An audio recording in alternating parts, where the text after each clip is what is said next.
Doctor! The Ffxvi.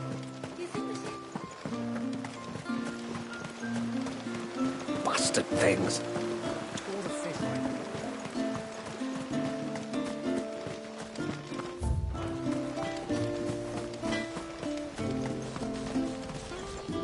What is it you want?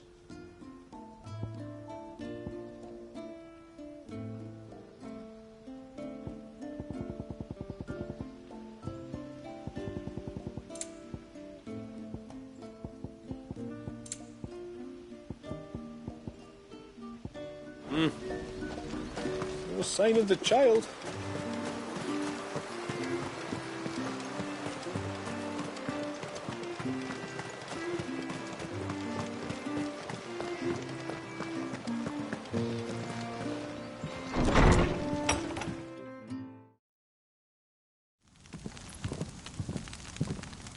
To understand the spell which binds Walyas, you must first know who we are, and what drove my forebears to commit such an atrocity. This tapestry is our story, the one that brought us here. After generations of wandering, my people sought refuge in northeastern Storm, some 170 years ago. But in exchange for our safety, the Gregorian Church demanded we renounce our faith and branded us heretics when we could not. To be exterminated, as a lesson to others. And so was it chronicled in the imperial histories, for anything less would have made the Church seem weak. Yet a handful survived. The few who did fled north and west, and in doing so discovered two things that would forever shape our fates. The first was an old legend, revealing how to make your very own Mother Crystal. I've heard that one before. Yes, yet it gave them new hope, however false. Our ancestors convinced themselves that they could recreate the divine if they could only find a strong enough heart. A living being capable of channeling torrents of ether. And the heavens provided. A dominant Walyas. They'd stumbled across a nostrum in an ancient ruin, which they believed could provoke a sudden outpouring of a creature's ether. They meant to enrage his icon. Leviathan would have destroyed everything, had our people not made their second important discovery. A means to stop time itself. Where did they find that? The Northerners had no such magics, or they would have used them. When our ancestors first arrived, the land was uninhabited, save for an old witch who lived on the highest peak. Her body had been consumed by the curse, a cruel payment for her long years of service to the Northern Thanes. So desperate were they to prevent the fall of Drake's Eye, they'd forced her to devise a spell to stop time. But Drake's Eye did fall. It did. When she finally perfected the necessary magics, it was already too late. As punishment for her failure, the Thanes exiled her to this forsaken place to live out the few days she had left. Knowing her suffering, our ancestors cared for her as best they could, and in return, she gifted them her spell. That even though she should die, her legacy might live on.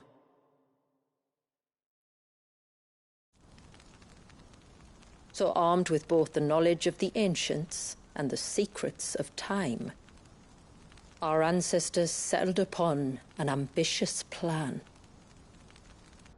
They would create a new Mother Crystal and enchant it that it might endure for all eternity. Thus would our people's wandering, our suffering, finally end, and prosperity visit us once more. And all it would require was the sacrifice of a single child. A small price to pay, Or so they believed. Another victim of man's blind reliance on the Mother Crystals. So we know the seal source. How do we break it and restore the flow of time? Do you recall the dome of light on top of the cliffs to the west? Inside lie the ruins of an old temple. It was there that the witch built the Ffxvi, a conduit of sorts that channels her remaining ether into the surge. But it's been a long time since anyone set foot in the place. And now there are others who claim it as their own. Then we shall go prepared for a fight. That said, it may be best if one of us stays behind. You think the village could be in danger? We saw the ether flow from Wallius in all directions, but only encountered a single familiar. There will be more. And should even one make its way here, I doubt the walls could hold it back for long. Then I shall stay. The Phoenix will see your people safe, tributary. You have my thanks. Very well.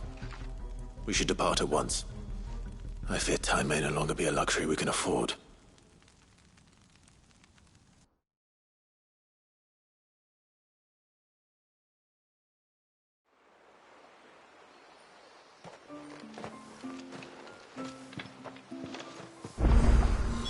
The Ffxvi is not easy to find. We must first head north, and then west, deeper into the forest.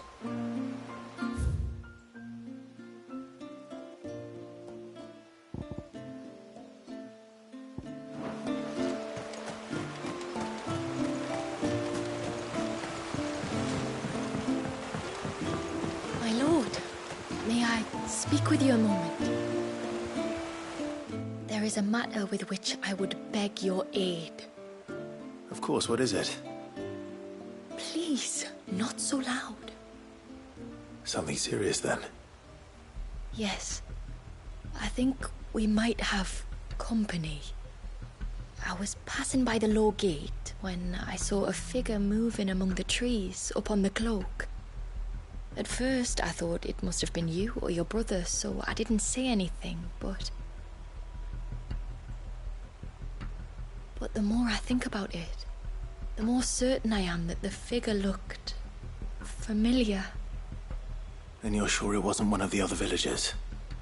Positive. I think it was someone from outside the wall who has found his way inside. Of course, it could just be my imagination playing tricks on me. I only caught a fleeting glimpse, and it might have been you or your brother. But if it is who I think it is, we cannot allow him to leave now that he knows we're here. Would you go and see? Oh, he won't try to hurt you, believe me. Given what lurks in the forest, the only one likely to get hurt is him. Very well. Whether the man you saw is who you believe him to be or not, we need to know. It may yet be someone else entirely. Someone who means your people, or my people, harm. Perhaps. Just promise me that if you do find someone up there... Don't worry. I won't draw my sword unless I need to. Thank you. Ymilla, this man you saw, might he be the customer you told me of? I fear so. The customer? I'll explain later. Come on.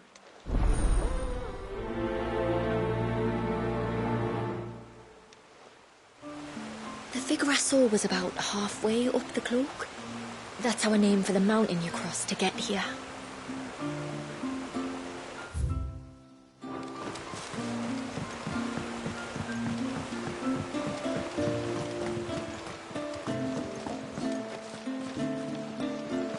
I suspect two dominants can handle whatever it is that awaits you atop that peak.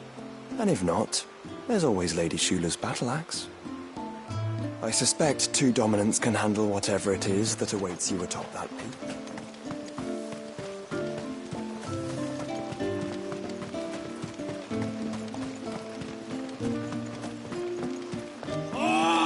never should have let him go alone. Ty, take me. What am I gonna do? You've got to help me. Shula said you were a force to be reckoned with. Are you? Why do you ask? Eh? Oh, sorry. I should explain. My name's Kitav. I'm worried about a friend of mine. He went into the forest and he hasn't come back. Would you help me find him? I can try. Tell me what I need to know. Of course. You know about the glamour our ancestors cast to keep this place hidden, right? Shula told us about it, yes. Right. So you know the cairns we use to maintain the spell? Well, it's me and my friend's job to maintain them. If it weren't for the likes of us, it would have faded years ago. So your friend went into the forest to visit one of these cairns? Aye, that's right.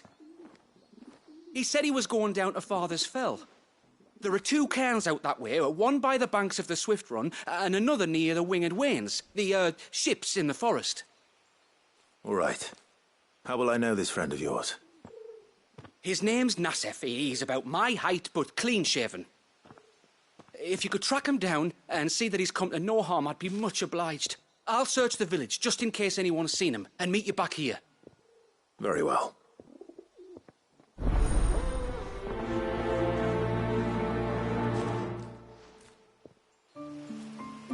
One cairn by the ships, another by the river.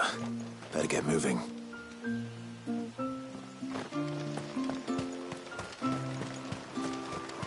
Bastard things!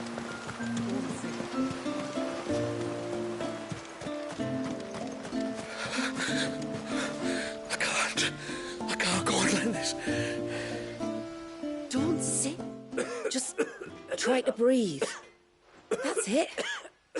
Is everything all right? Ah, you're the outsider. I'm Fanit, healer by trade. And this is Talor, one of my patients. He took ill not long after you arrived. Nothing too serious, I hope. I hope so too, but... But? This affliction, it's like nothing I've ever seen before. He complains of feeling chilled to the bone, but there's no fever to go with it. And my most powerful antalgic hasn't done a thing to ease the pain in his chest. I'm starting to wonder if his condition might require a different kind of treatment altogether. Shula said that you were here to help us. You couldn't help me, could you? I'd be happy to. If I can. You can, don't worry. All I need you to do is speak to Talor's son, Pavat, over at the forge, and ask if he knows what his father was up to before he came down sick. Something must have caused this, and I want to find out what. The trouble is, Talor's too weak to speak, and I can't leave his side for long. So while you talk to Pavat, I'll pay his wife word a quick visit, just in case she knows anything. All right.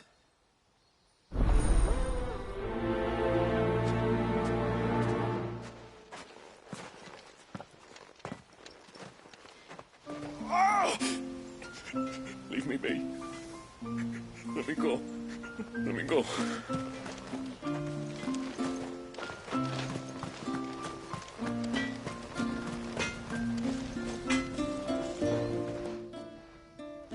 Oh, do you need something? I do, though not from the forge. Fanit asked me to speak with you. She's looking into the cause of your father's illness and wondered if you could shed any light on the matter. I see. Sorry. She shouldn't have dragged you into this. It's no trouble, really. Tell me, did your father do anything out of the ordinary before he fell ill? Not that I know of. But then I hardly see him. He's always out and about, like. Well, at least he was. Suppose he might have been a bit more fidgety than usual, but apart from that... When you say out and about, where does he usually go? Just round the village. Wanders over to Blazier's place most days. He's a fisher who lives on the other side of the fount. They're old friends. Maybe he knows something I don't. Maybe. I'll go and speak with him.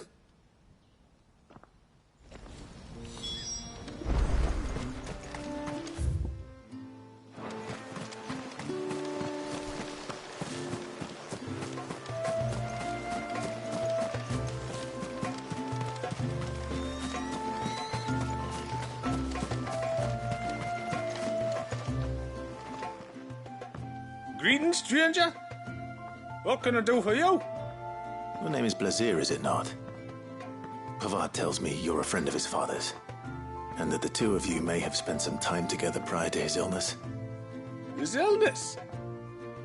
Talor's never been ill a day in his life. I don't know why he'd start now. Oh, Fanny doesn't know either.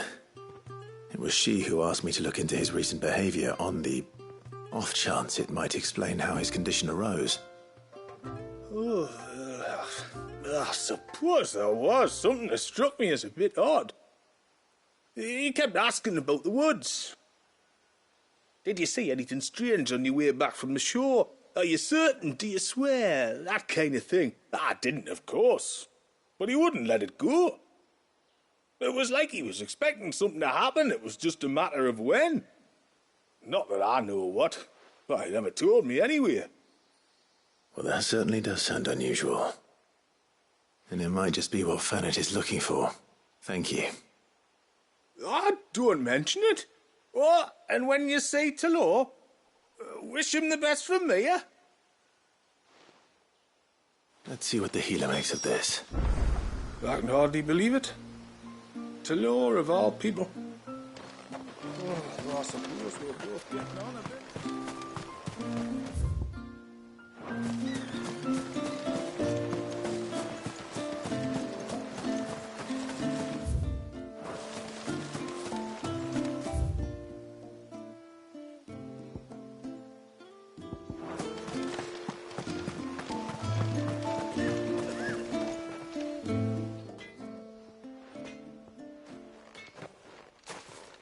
I spoke with Werder, but she couldn't tell me anything.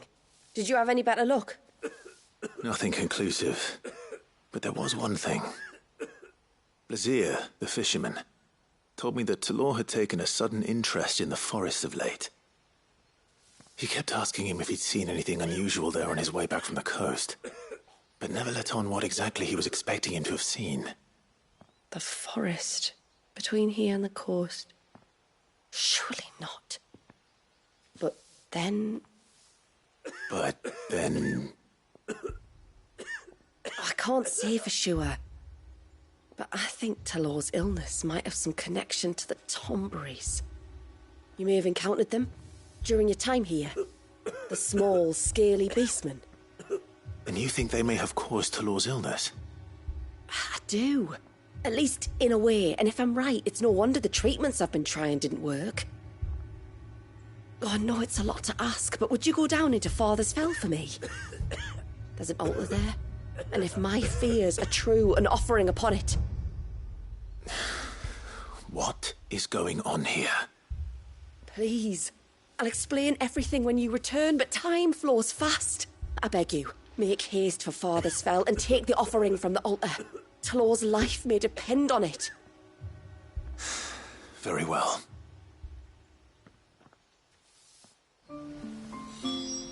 There's an old altar in the forests of Father's Fell where the Tomberries sometimes congregate.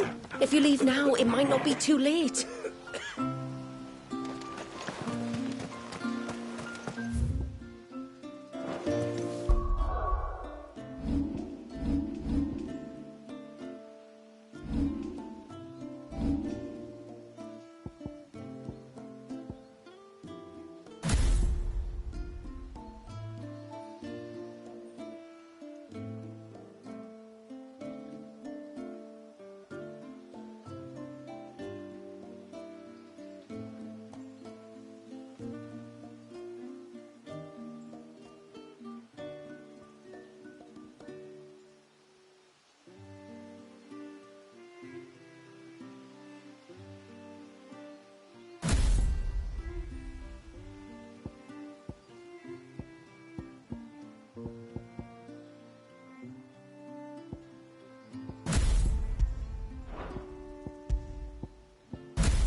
ceaseless rill.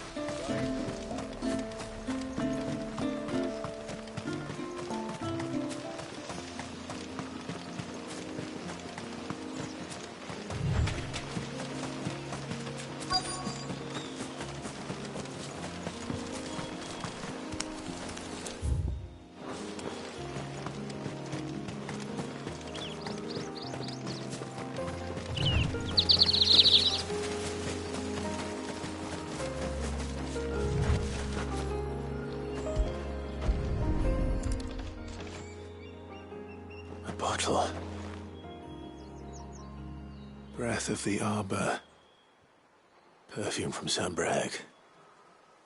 Looks expensive too. Who's there? Stop!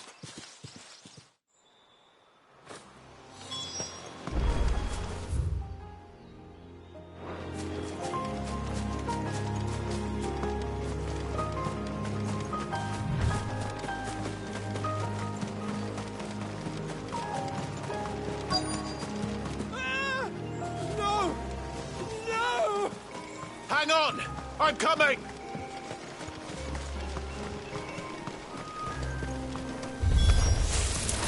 Don't eat me! I'll give you gut rot, I swear! Stand back. I'll handle this. This one!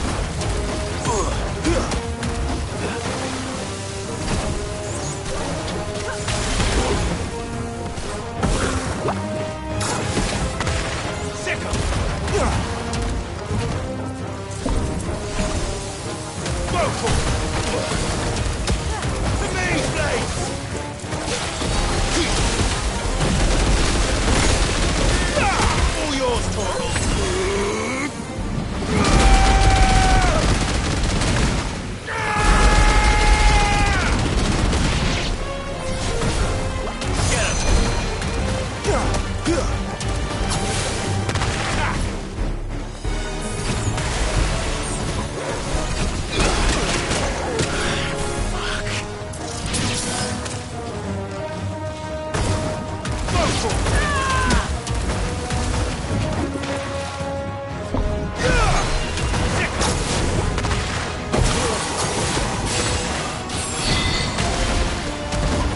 Farewell.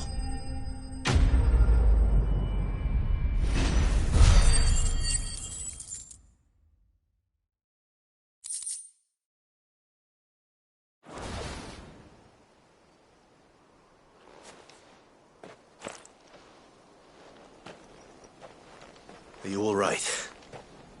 I'm more than all right. I'm saved! Oh, I could kiss you! Maybe you should introduce yourself first. Ffxvi! I knew it was you. What are you doing here? I came to see you. Oh, my little canary, it's been so long.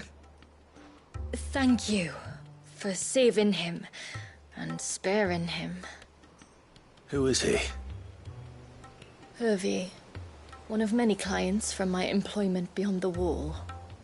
One of many clients? We spoke every night of our plans together. Whispered songs of love into each other's ears. And then you upped and vanished without so much as a word. I left you a note, didn't I? I told you I was sorry, but that we could never be together. That I could never abandon my family. And I told you not to look for me. How did you even find this place, anyway? The flame of your love was as a beacon in the night that guided me to you. Ffxvi.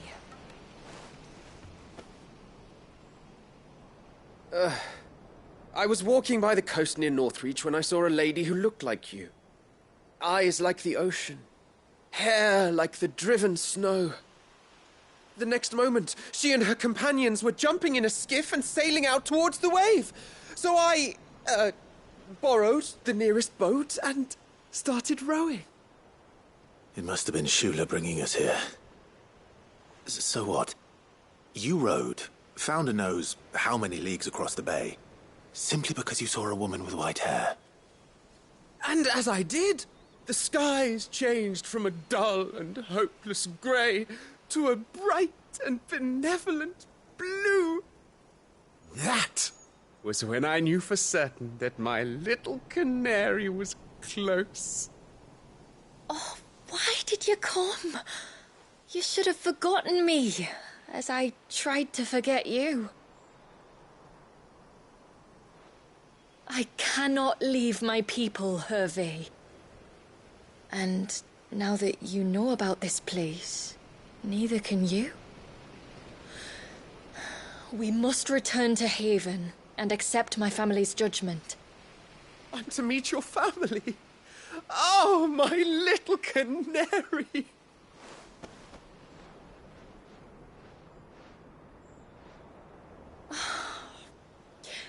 Please, come and see me later. You did as I asked, and you must be rewarded for it. But first, follow me, Ffxvi. To the end of the world and beyond.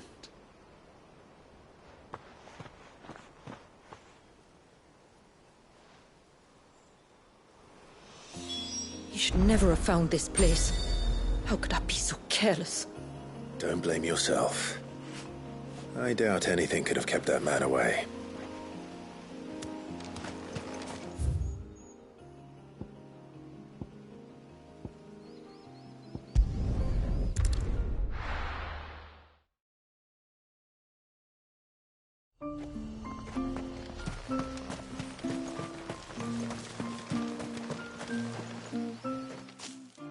Forgive me. There's nothing to forgive.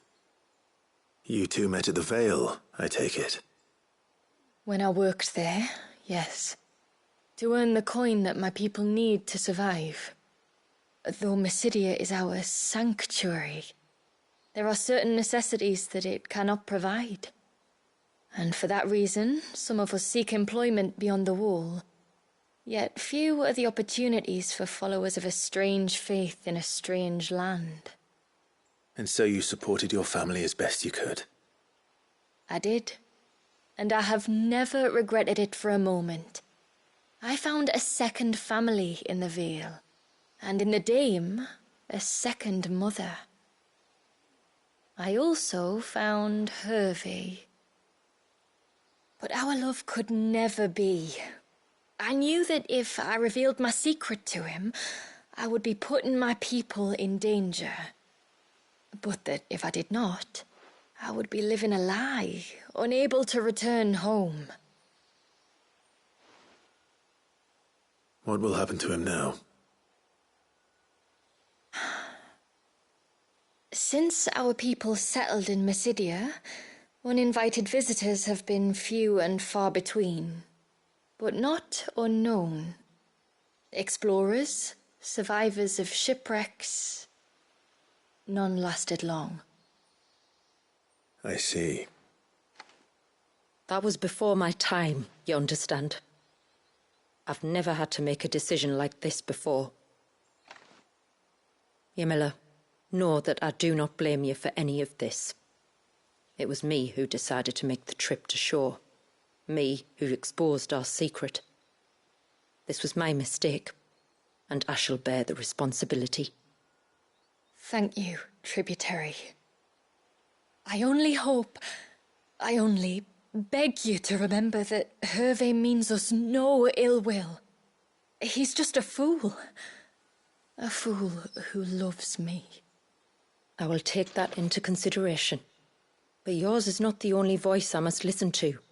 The whole family must be consulted, and it may take time for me to arrive at my decision. I hope you understand. Of course, tributary. However long it takes.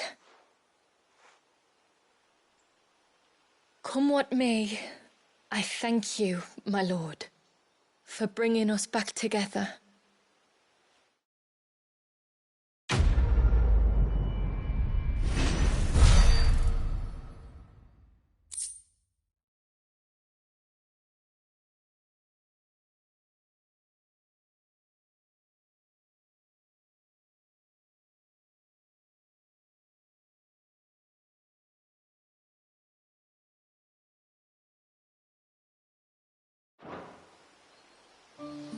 I left Ffxvi because I couldn't turn my back on my family.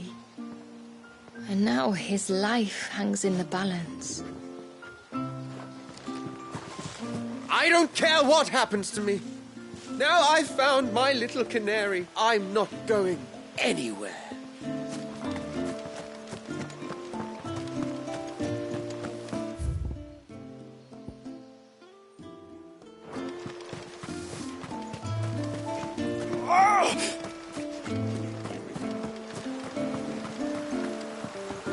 Bastard things.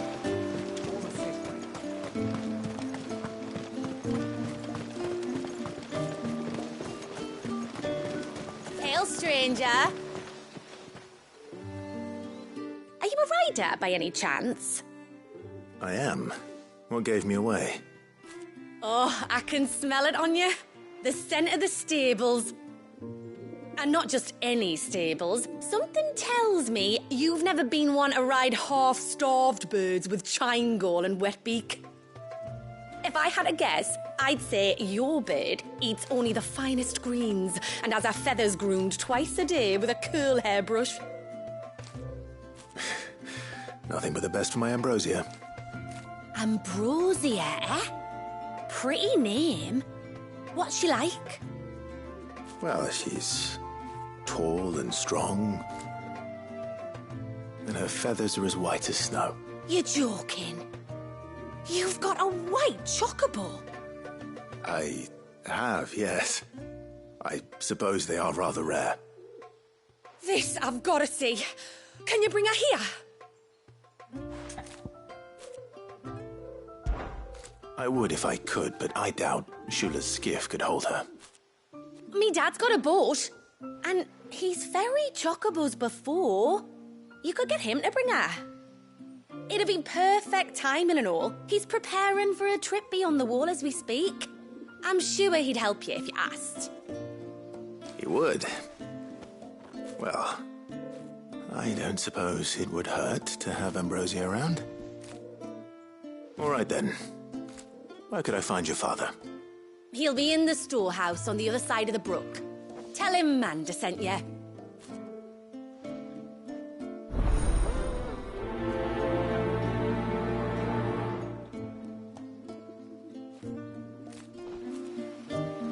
Me dad'll be in the storehouse across the brook checking our stocks. He'll help you ferry your bird across the bay.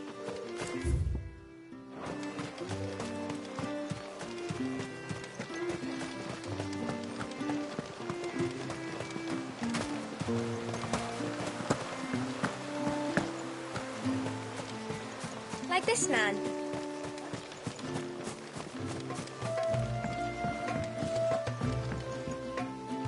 You one of the outsiders, then?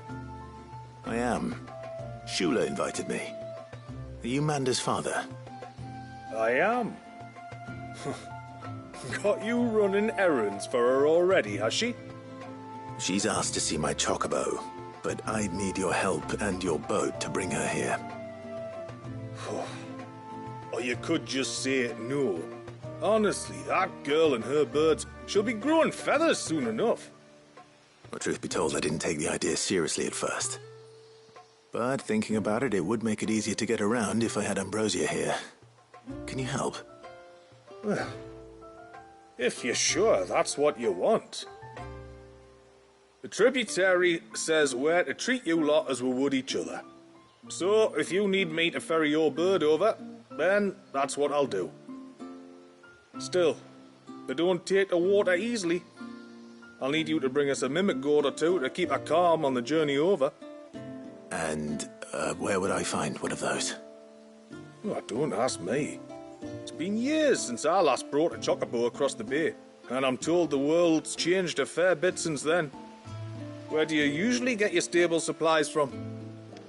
Well, the man who made Ambrosia's tack lived in Martha's Rest, and if I remember correctly, he traded in chocobo feed too. So I suppose I'll go and ask him. I'll be sailing over to Northreach soon to pick up some supplies. While I do that, you collect your bird and your gourd, and then meet me by the shore. Just don't take too long, all right? It's a mimic gourd you need, or your bird will panic as soon as the first wave hits. Bring both to the shore near Northreach, and leave the rest to me.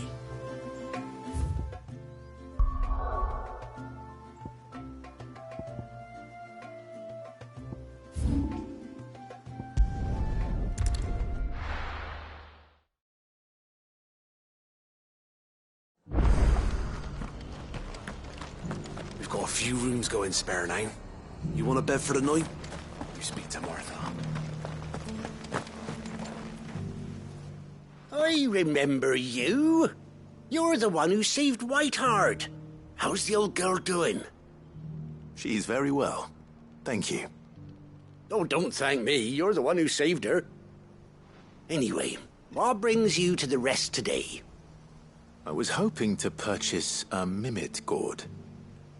And I thought you might be able to tell me where I could find one.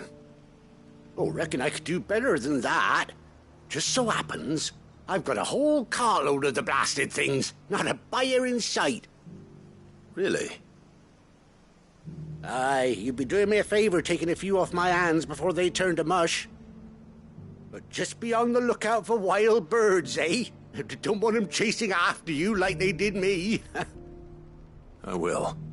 And thank you. Oh, you're very welcome. Any friend of Whiteheart is a friend of mine. And in times like these, friends have got to stick together. We certainly do. Northreach, then. Wouldn't want to keep Anders' father waiting. Founder only knows what I'm going to do with all these gourds. Hollow them out and make lanterns, maybe.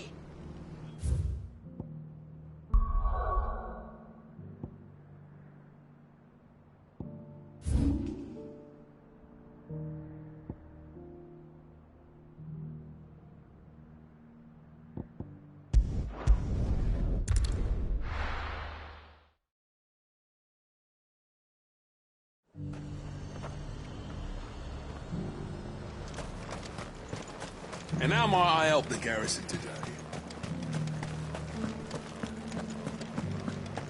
No use calling Ambrosia now.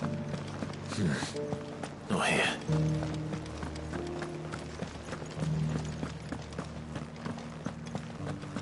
How are we gonna arm the garrison without a forge?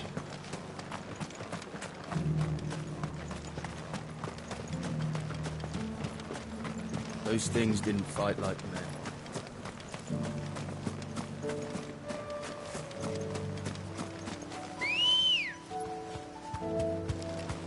Come on.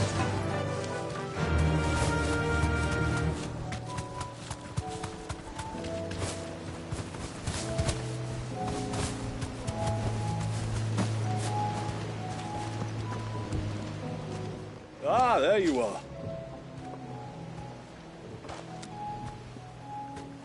And this must be Ambrosia, was it? Oh, she's a real beauty, isn't she? I have the mimic gourd too. Here.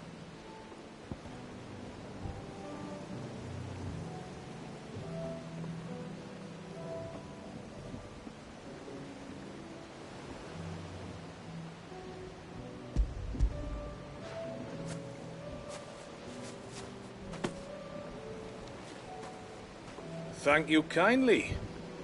Soon as she's gobbled this up, we'll set sail. We're going to take a little trip across the bay now, Ambrosia.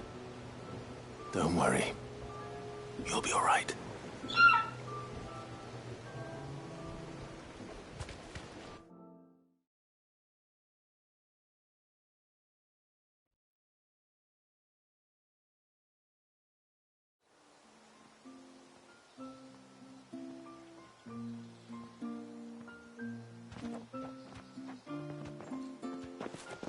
Well, we made it. You didn't all? She is as white as snow. You're beautiful, aren't you, girl? Brave, too. She was calm as you like on the journey over. The mimic gourd will have played its part, of course, but passing through the walls enough to spook most birds even then. Not this one, though. Ambrosia's been through a lot. I doubt there's much that could unnerve her now.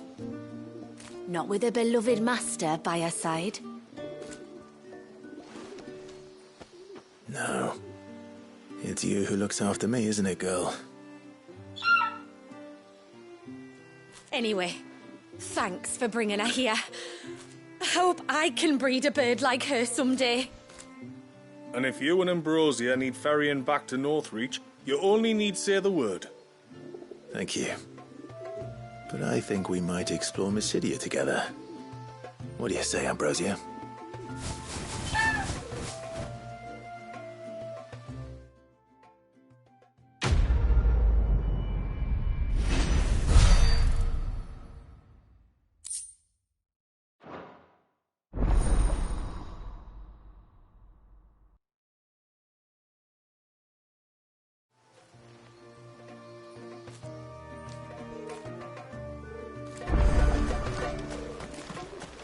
I'll have done well if I ever breed a bird as beautiful as yours.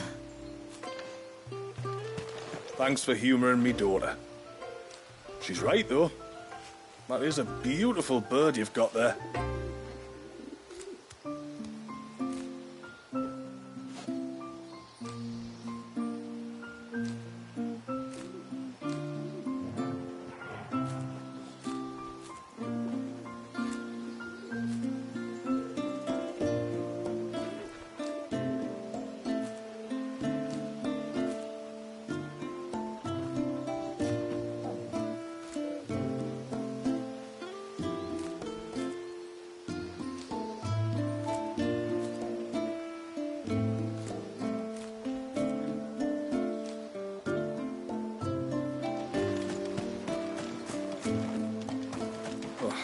After the fall of our ancestors' mother crystal, the moats of water wandered the twins for centuries. It wasn't until the binding of...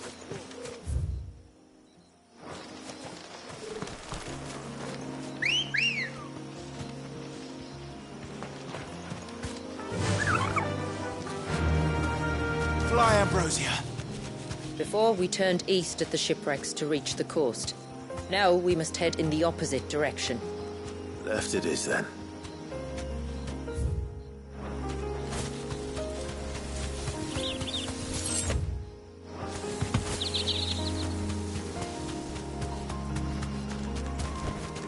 That'll do, girl.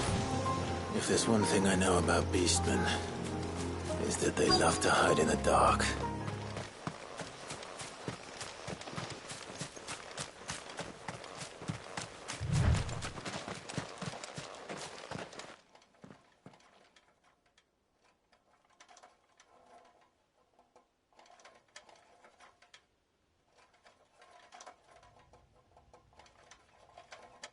What are they up to? Some sort of ritual.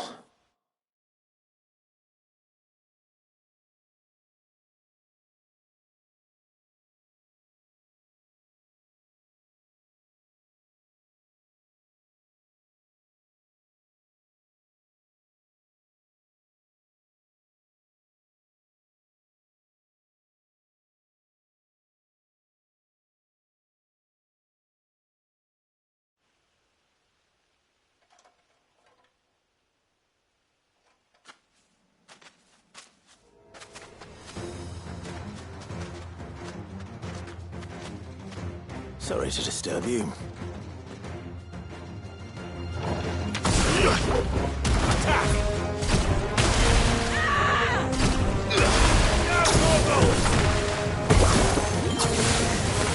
Over here! This one!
It's over.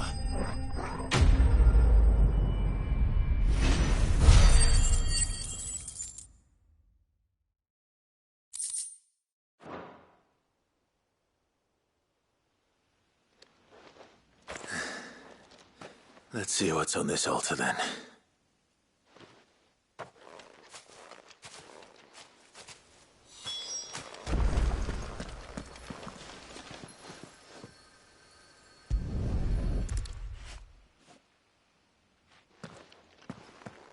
A silver chain.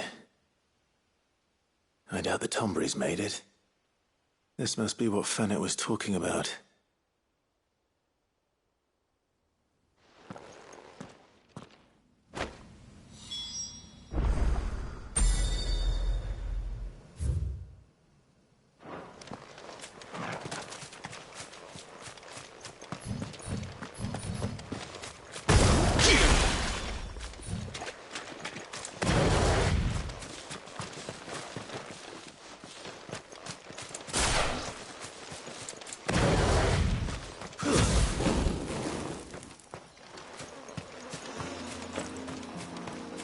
Ambrosia won't help me here.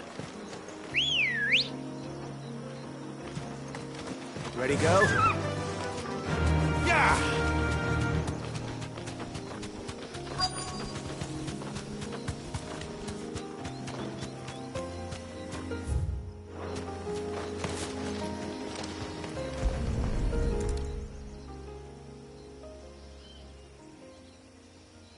Well, here's the cairn.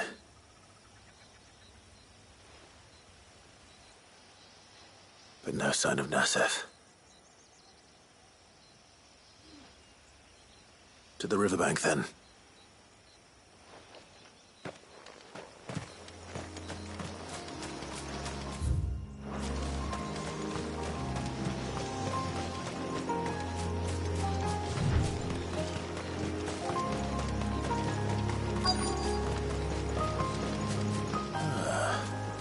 Who have we here? I'm looking for a man named Nasef. Aye, I know him. Takes care of the cans. Wait, you didn't think I was him, did you? Sorry, mate, I'm just out to gym myself a few ibexes. What do you want with the lad, anyway? His friend, Katav, asked me to look for him. Apparently he ventured out to work on one of these cairns and didn't return. Well, that is a worry. You're a hunter, yes? You must know the woods as well as anyone. Can you think where he might have gone? There's a bridge further down the path. Blasted thing got washed away a few moons back. Our carpenter only recently had time to rebuild it. But if I remember rightly, there is another cairn on the far side. Maybe he decided to visit that one while he was here. Maybe. It's worth a look, certainly. Thank you. Don't mention it. I'll keep an eye out too. Perhaps he just got delayed or something. Let's hope so.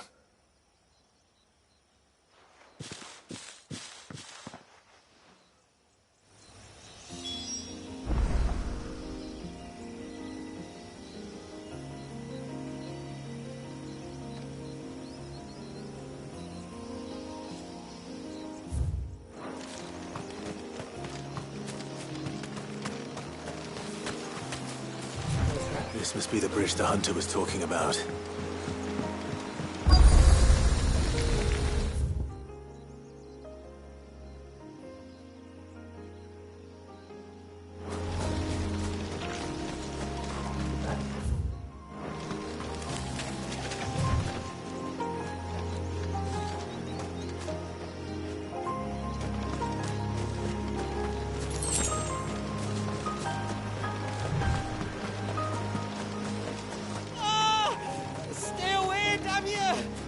Hold on!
Oh, thank you.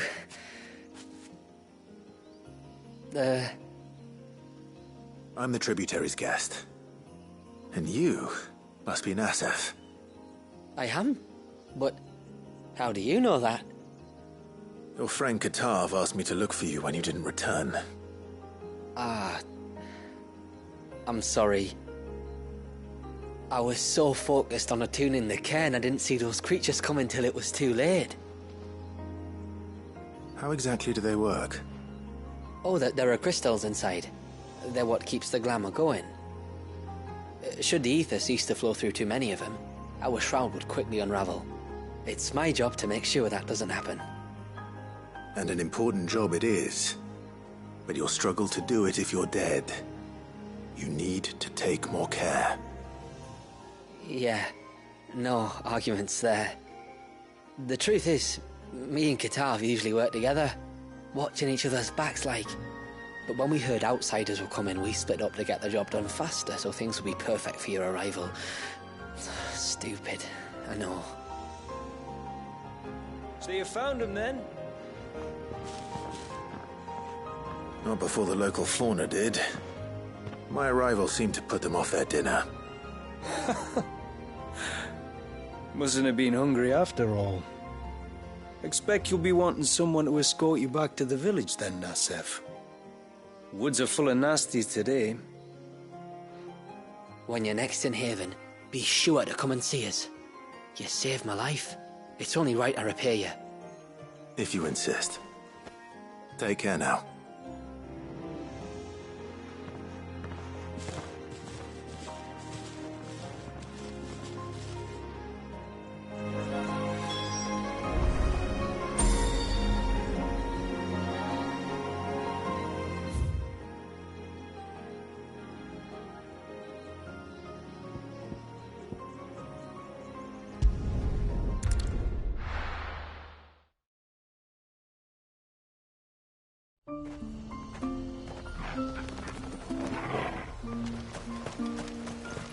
O ceaseless rill, guide thy bounty.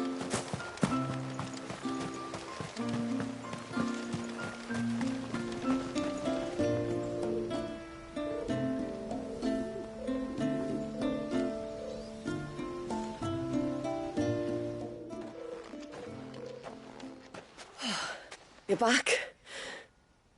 Well, did you find anything?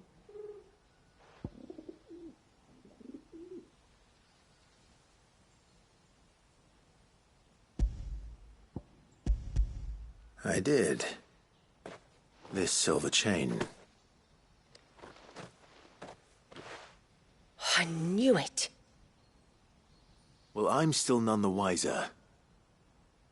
Forgive me. This chain. It's a Gregorian Maternoster. worn by men of the faith. What's it doing here? And why would the Tomberries be praying to it? To understand that, you need to understand what the Tomberries are. They feed on hatred and suffering. And some say that if you render them an offering, some token of grievance against your fellow man, they will put a curse upon him. So you think someone's put a Tomberry curse on Talor? I can't say for sure. Truth be told, I always assumed it was an old wives' tale. But given his fear of the forest and the presence of the chain on the altar, I don't know what else to think. Does Talor have any enemies in the village? Anyone who would nurse such a grudge? No, I believe the one who left the chain at the altar was Talor himself. I beg your pardon? But there's more to the tale, you see. It's said that if you attempt to curse a soul that has returned to the sea already, your ire has nowhere to go but back to its source. You're saying he cursed himself? In trying to curse another, aye. When my father was younger, he was one of the few permitted to venture beyond the wall on trading expeditions. He told us that when he journeyed to Sanbreque, he'd wear that chain to disguise his true beliefs, lest Griega's faithful turn their cudgels on him. Did they ever catch him in his deception? Might that explain the ill will he bears someone? Not that he ever told me. Come now. Let's not waste time speculating about Talor's past. We need to focus on the present, and that means finding a way to break the curse. All right. If there's anything I can do to help, let me know. Thank you. I shall. Aye, and thanks for going to all this trouble. Here, it's not much, but I want you to have this. We call it an adder stone. It's a gatherer's charm. Reacts to certain rare minerals we use in crafting. Makes them ring out like a bell, stuff you'd have no chance of spotting otherwise. If you find anything, see that you bring it back to me. I can make you some decent gear with it. If you're interested, like. I am, thank you. And I'll be sure to pay you a visit.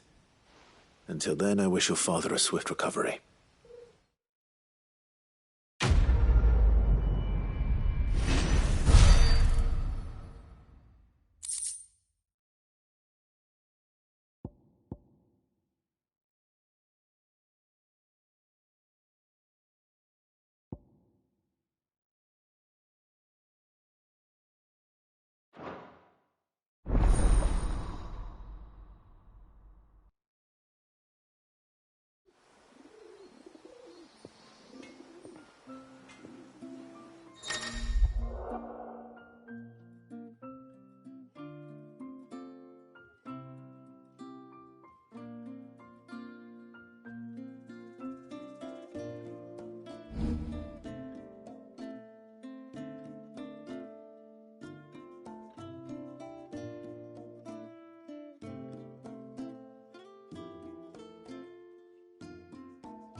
Yes?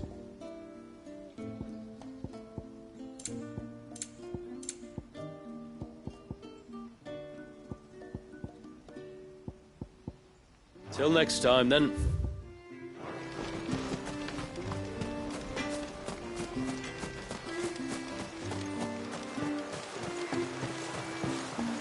Bastard things.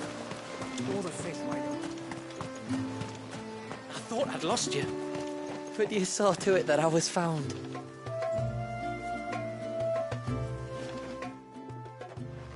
Thank you. Nasev told me everything.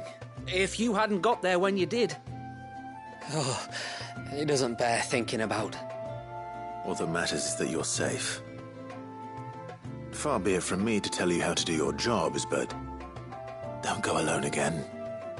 Or if we have to, maybe we should think about casting the glamour on ourselves to keep the wildlife from spotting us. It'd take its toll, of course, but it'd beat letting the cairns fall and having to weave the entire spell from scratch. Imagine if we had to do that. I'd rather not. We'd only succeed in adding 2 new piles of stone to the collection.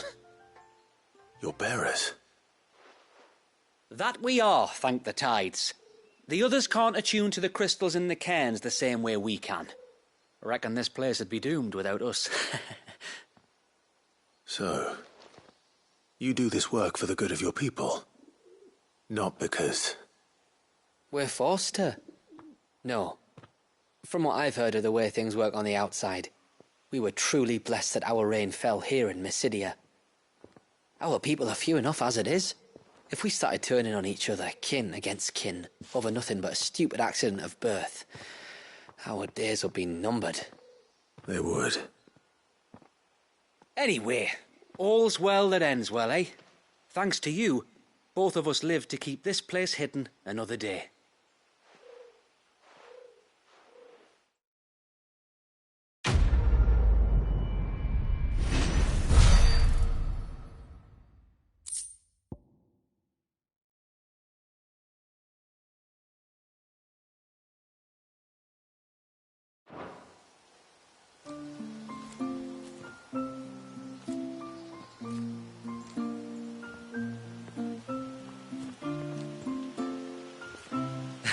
Lovely weather, isn't it? Another beautiful day under the glamour. The few crystals we can get hold of, we add to the cairns to keep the glamour from fading. And any left over we give to Pavart for his forge. Not that it stops him moaning.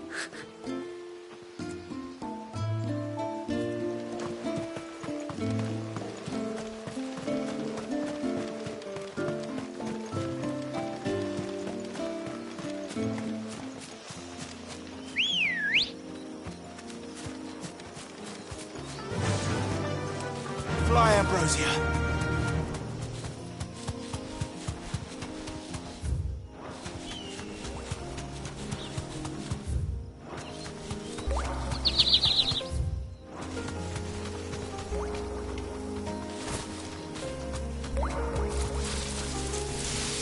You deserve a rest.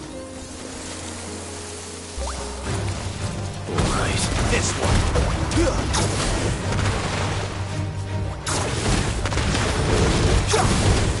So go for it! Get him! Go for it! Over here! Go for it!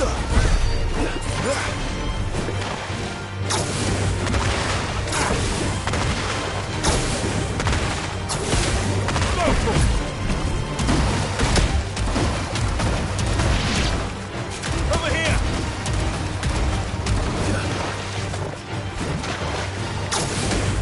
Go for it!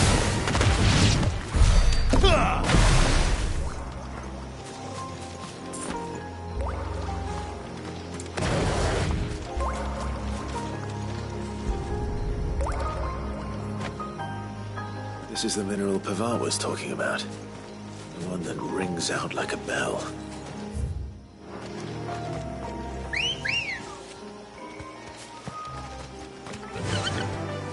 Yeah!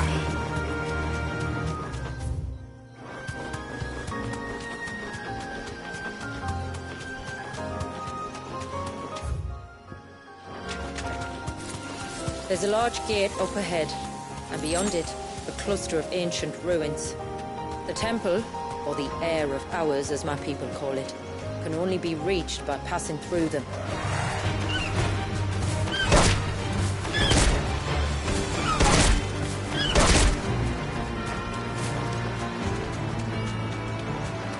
We're not alone.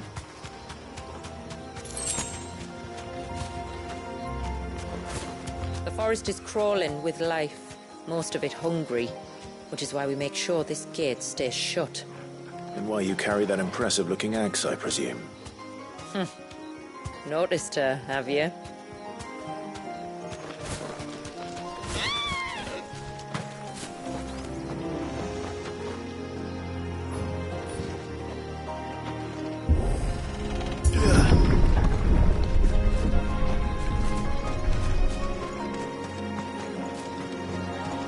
The temple is up there. Don't worry. Those cliffs aren't the only way to the top.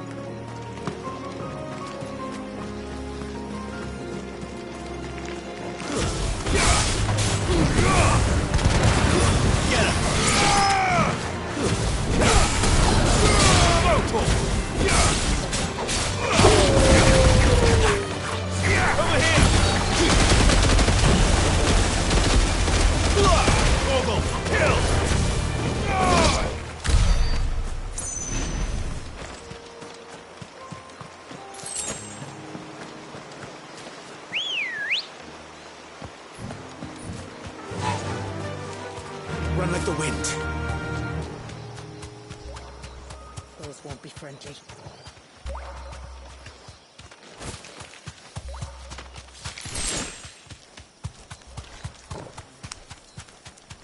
Are these the ruins?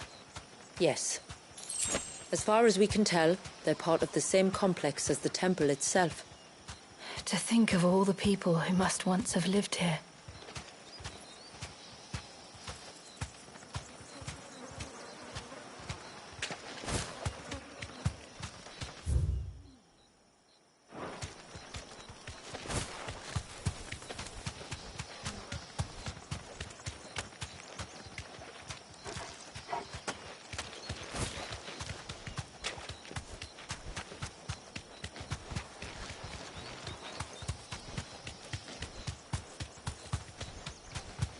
Company. These remind me of home. You're from the north, then? Yes. And no. I see.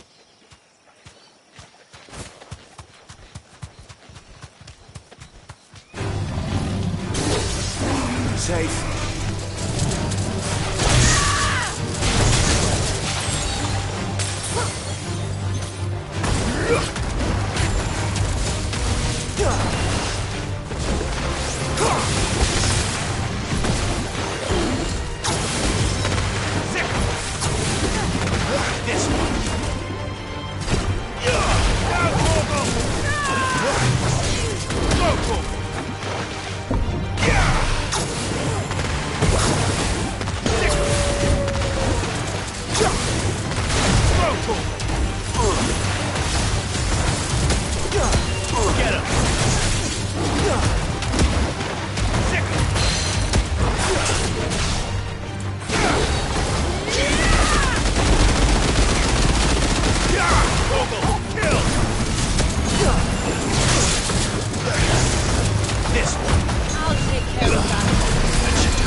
Do you see that cave up ahead? Whoever lived here carved a flight of stairs into the stone within. A way to the top. And whatever it is that awaits us there.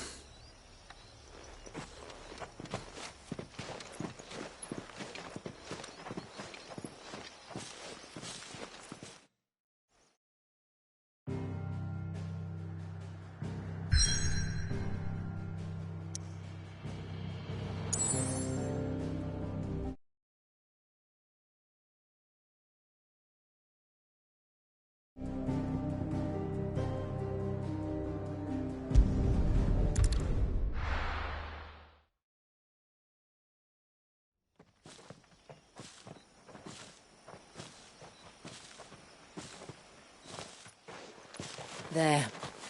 The temple the time forgot.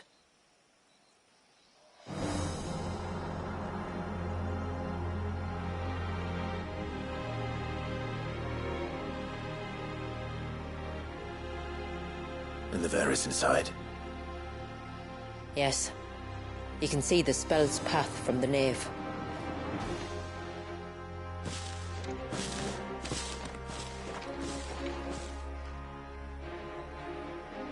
What is it? I don't know. It's probably nothing.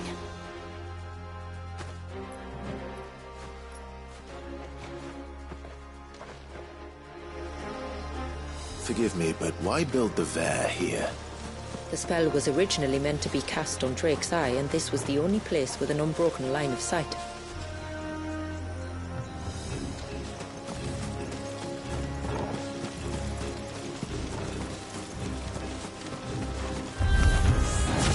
Conquerors like to think these ruins are their own. They look none too pleased to see us.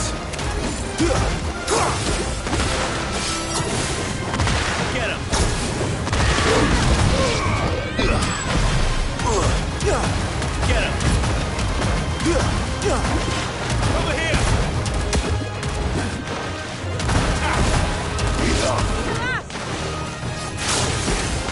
Go for it! Go for it!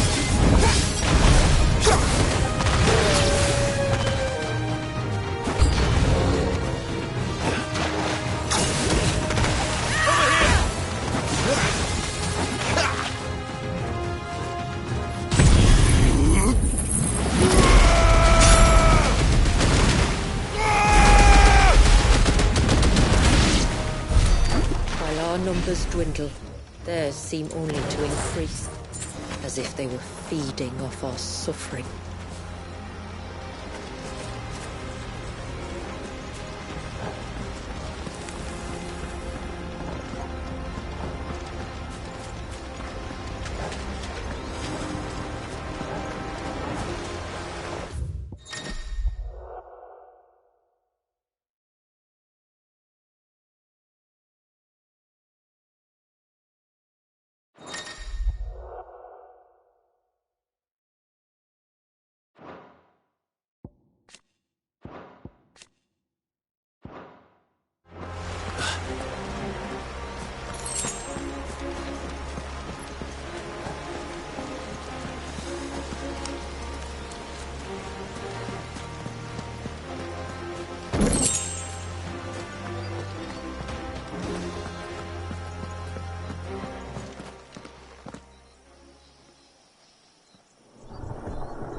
Be their leader. You're more than welcome to us.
This one.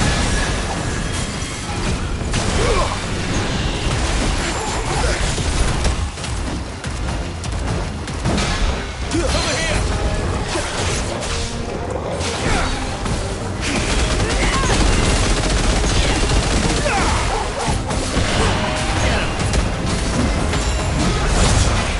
This one.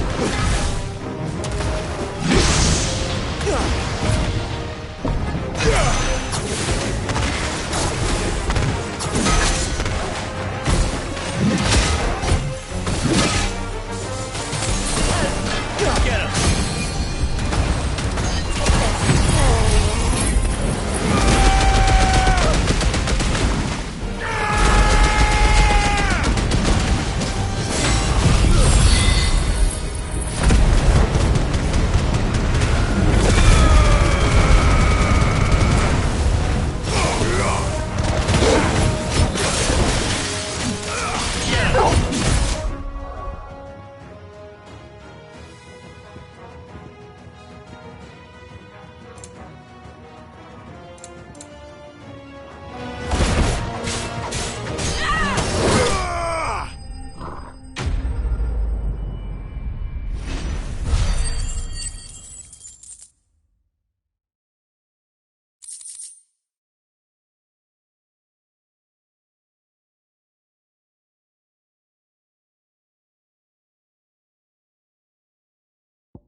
That could have been worse, I suppose.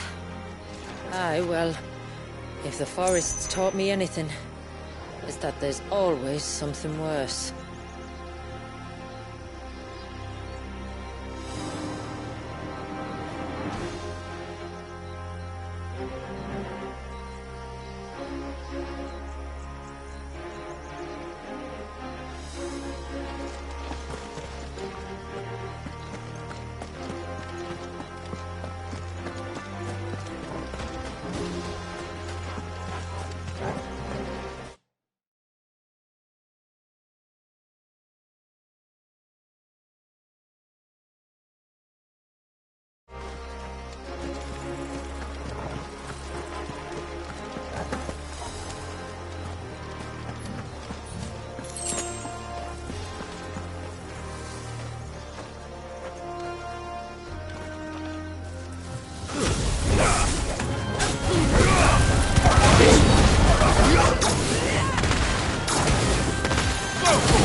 Too slow.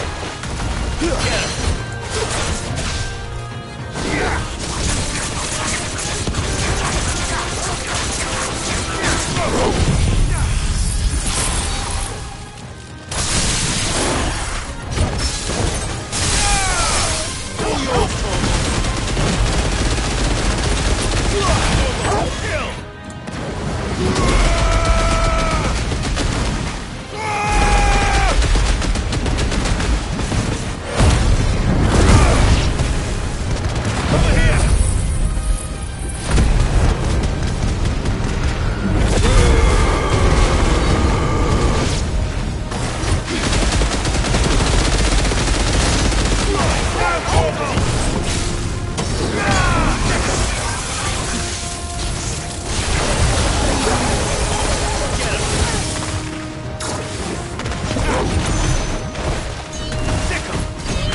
him.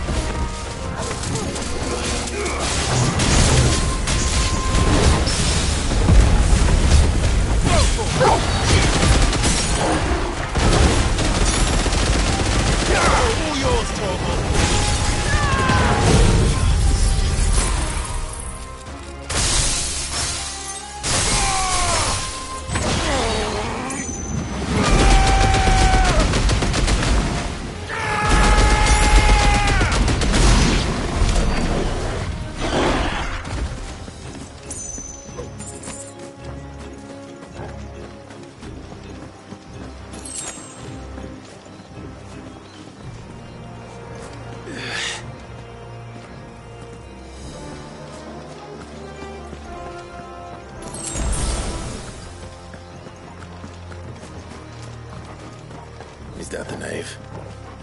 Just inside the dome, yes. But it's what's out here that worries me.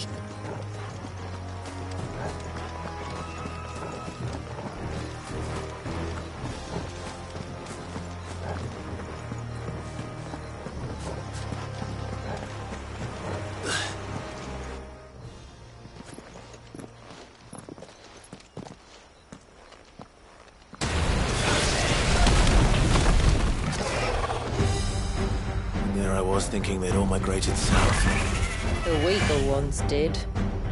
The weaker ones. Did you hear that, Sid?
think we're finished?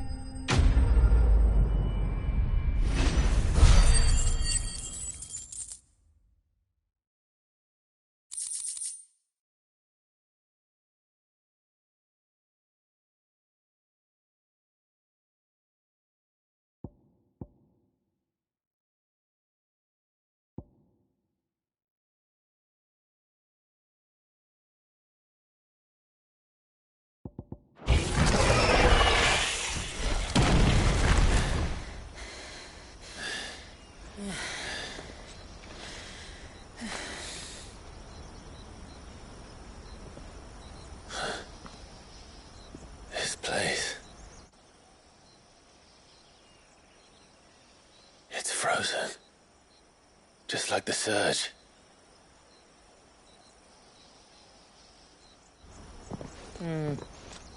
Another of my ancestors' sins. Shall we?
The blue veil shows the extent of the spell's reach.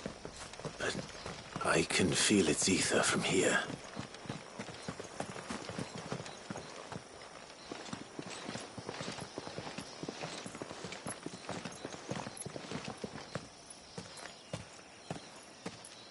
Shula, wait. Before we cross the threshold, I'd like to know a little more about how these magics work. I assume we'll be safe from their influence. We won't grind to a halt, if that's what you mean. The spell only affects the things that were present at the moment it was cast.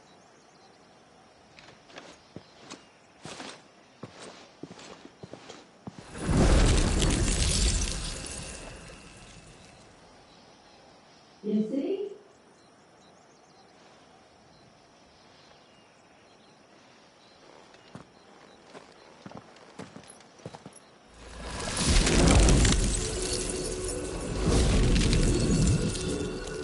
But if we can enter, that means other things can as well.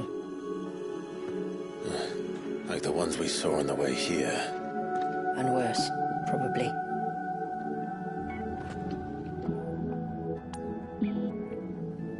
Is this Leviathan's doing? Well, it certainly wasn't ours.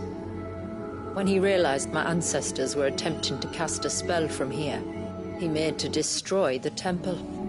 And almost did by the looks of it.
imagine what this place must have been like before the attack.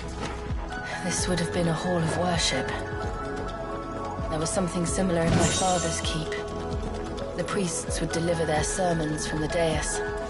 Your father?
time, then.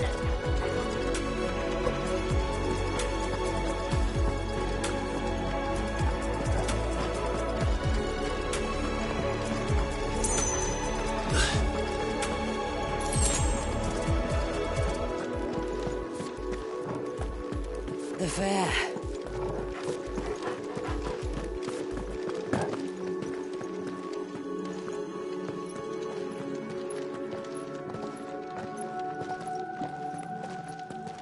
By the Founder.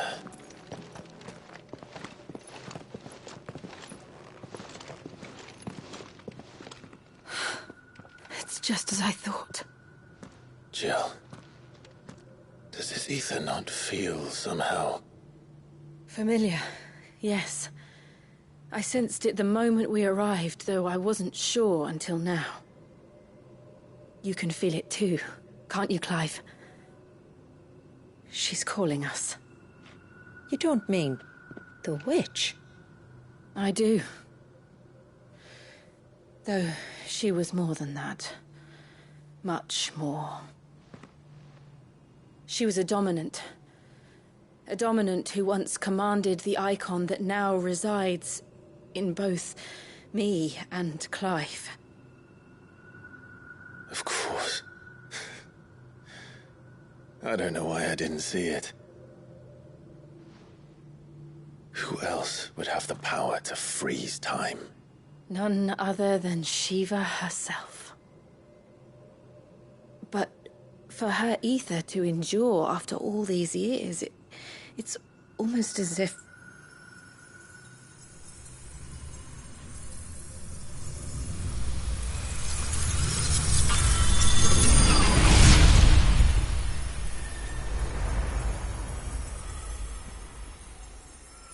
As if she shared it with another, just as Torgal shared in my ice.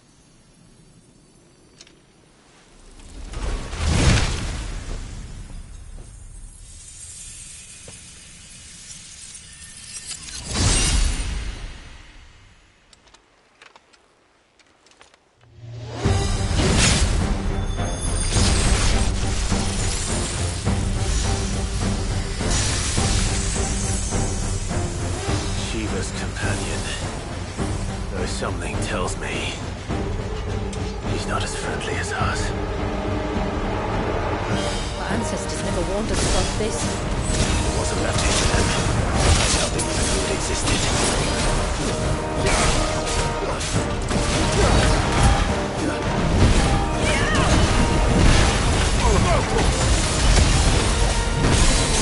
Over here!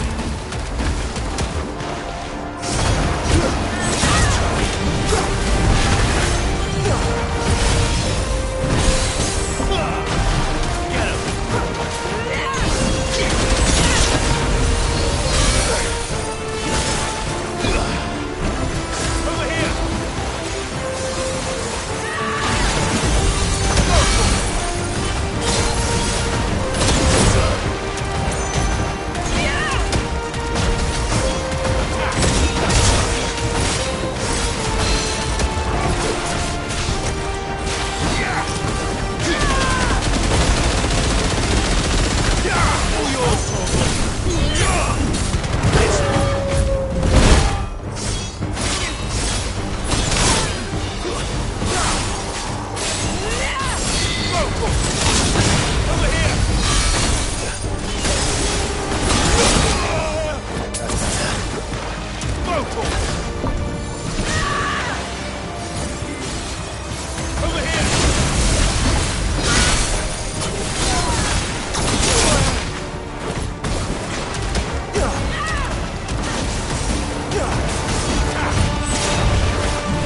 sooner die than fail its mistress.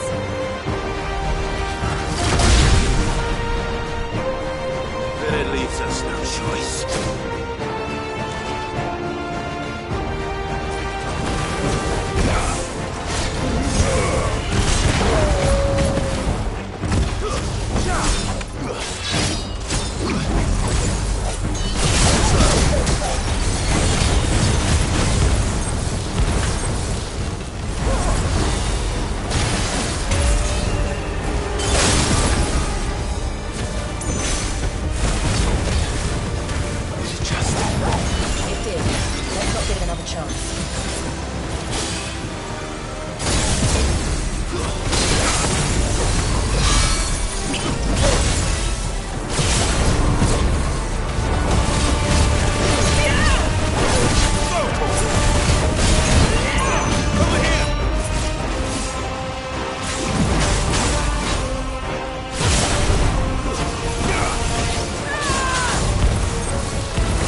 Now let's destroy it. And put an end to this. Wait. The spell must be weakened, not undone. Isn't that what we came here for? Did you ever stop to wonder what might happen to the tidal surge if I unraveled the whole spell at once? I didn't think so. This is going to require a bit more finesse. From wind and light, water and earth, let the silent palm of mine ice.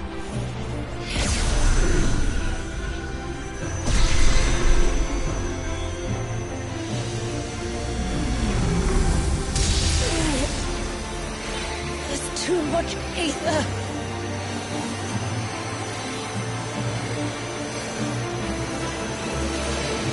Here. Let me help. Let us help.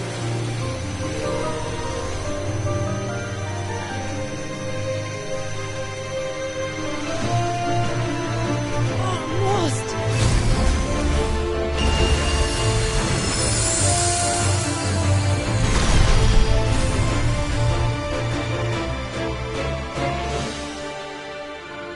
Did it work? I think so. The thread connecting this place to the child should be broken. Meaning Walyas should finally be...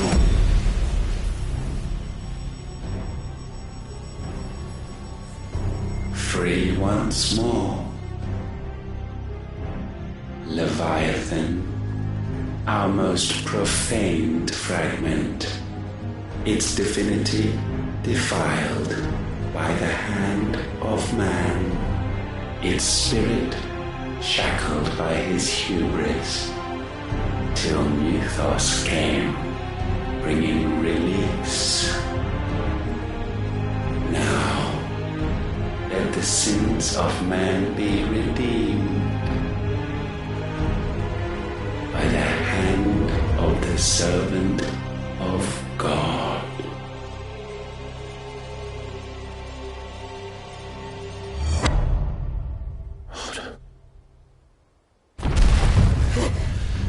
Damn it.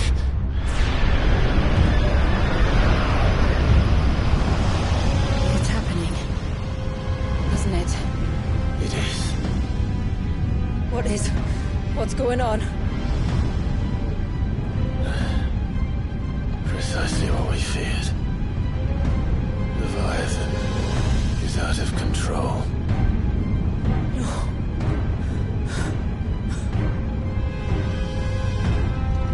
Don't despair. This isn't over yet. You should head back to the village and get everyone to higher ground. As for the rest,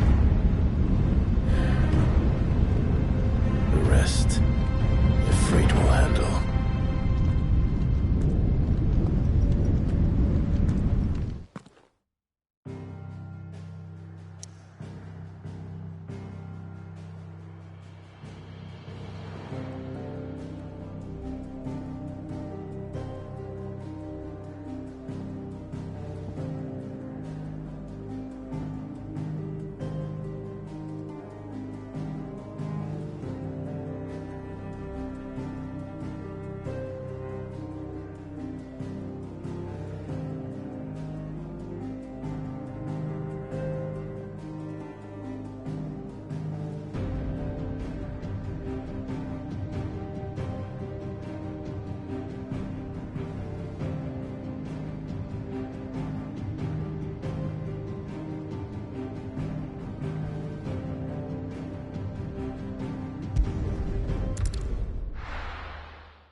years of imprisonment. I'd be angry too. But I can't let it end like this, Wallius. It's time for you to come home.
All right. I heard you the first time.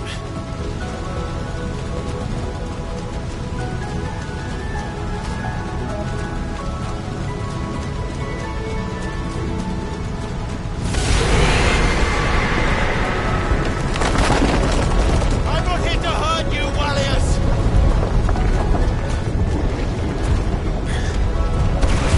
Fuck. That was too close.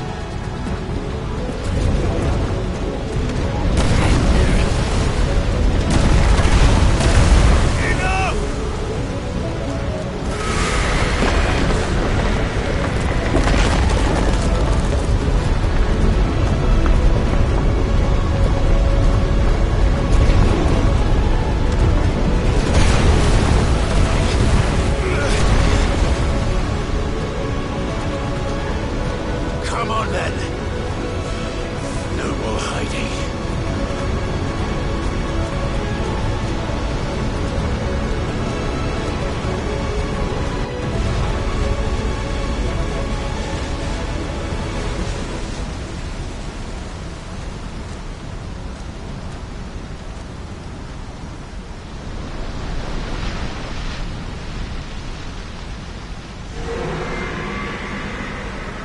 Wallius!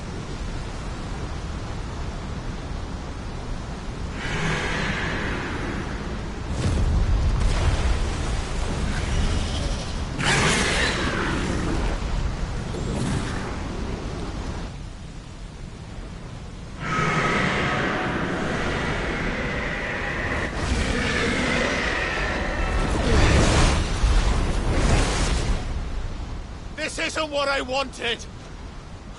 I only hope you can forgive me.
play!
The village.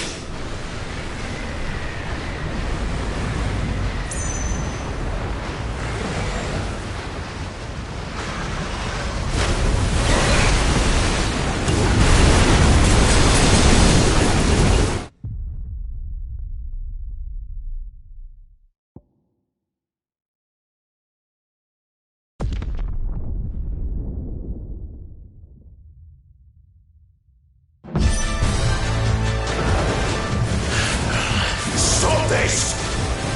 I'm not here to play!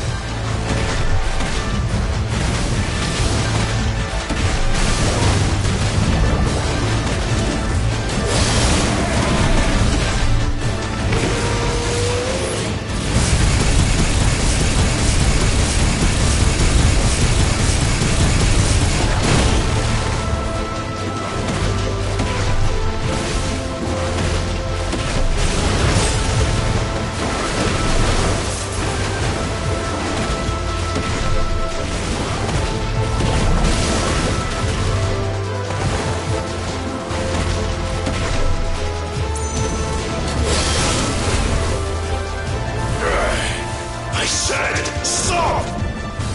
This has gone on long enough!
The village.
This has gone on long enough!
village.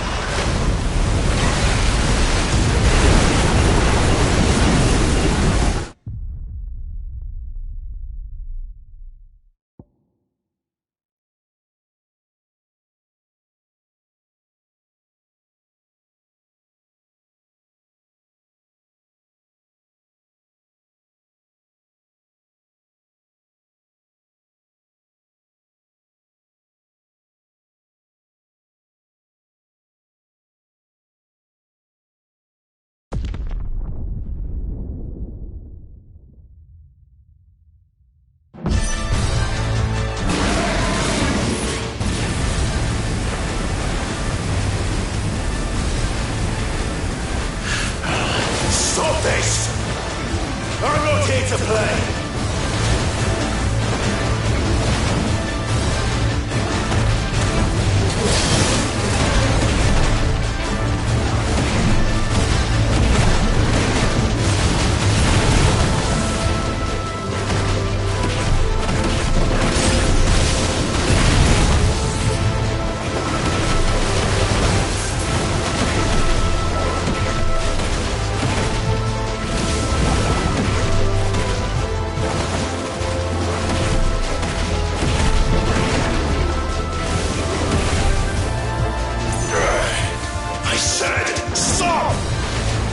This has gone on long enough!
no surprises on you.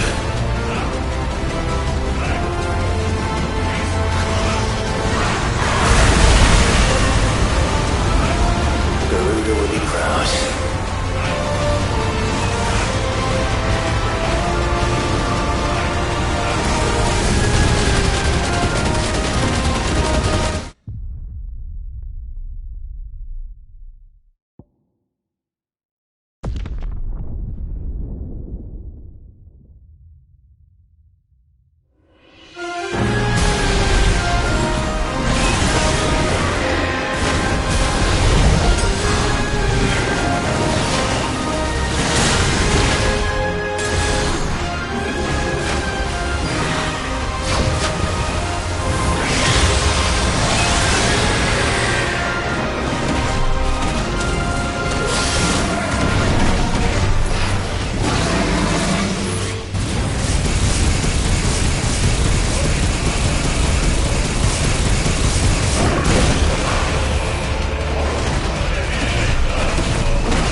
Now that was quite a tantrum.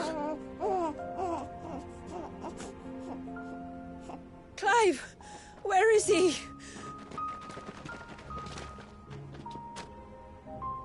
Well, yes.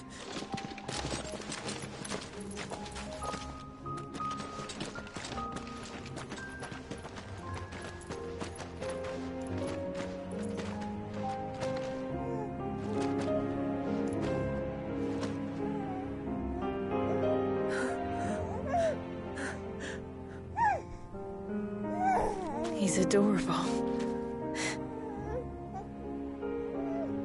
He is now.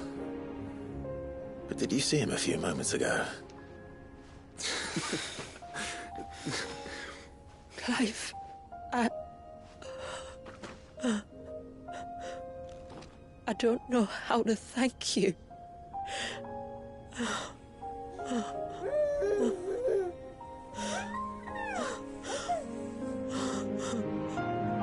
It's all right. We should find him a dry blanket now. Wouldn't want the little monster catching a cold.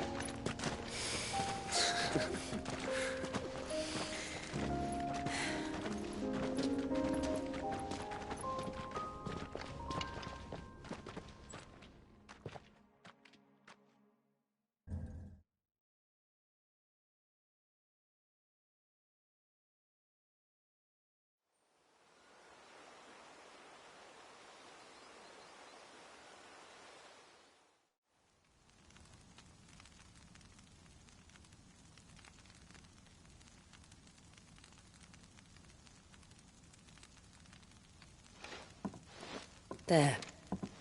He's finally asleep. The poor thing had a long day. That makes two of us. So, what happens now? Now? Now, we make things right. How? By providing Walyas what he was denied. A place to learn and grow. A family to love and protect him. So that one day, when the wounds in his heart and mind have finally healed, he might decide for himself how he'd like to live the rest of his life. But until then, I'll stay by his side, come what may. Then he's a lucky boy.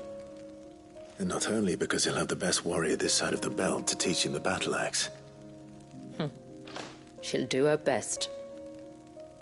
Shula, the beast that threatened your home is tamed. The empire that threatened your people toppled.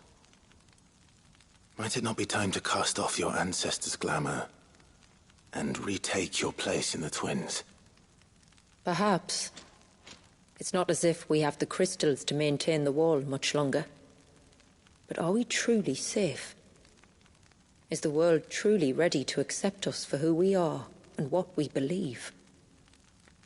If I remember rightly, you and yours still choose to remain hidden, do you not? We do. Well, your people will always be welcome in Haven, regardless. As will yours in the hideaway. We're allies now. If there's anything you need from us, supplies, food, equipment, do not hesitate to ask. It's kind of you to offer. But we'll manage, just as we always have. Besides, I suspect you'll be needing everything at your disposal if you're going to save the world.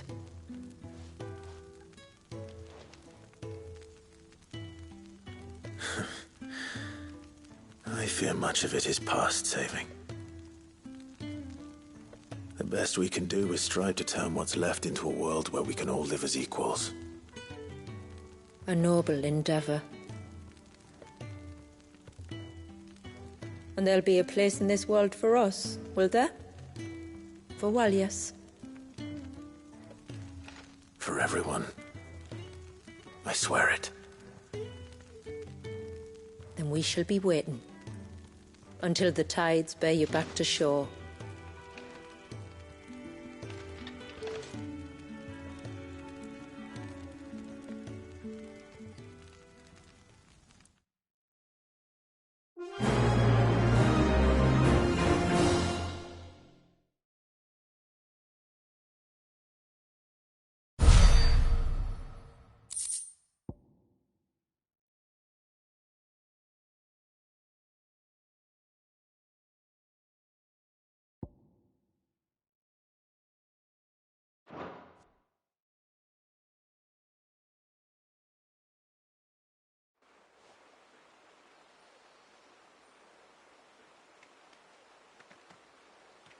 Do you think he'll be all right?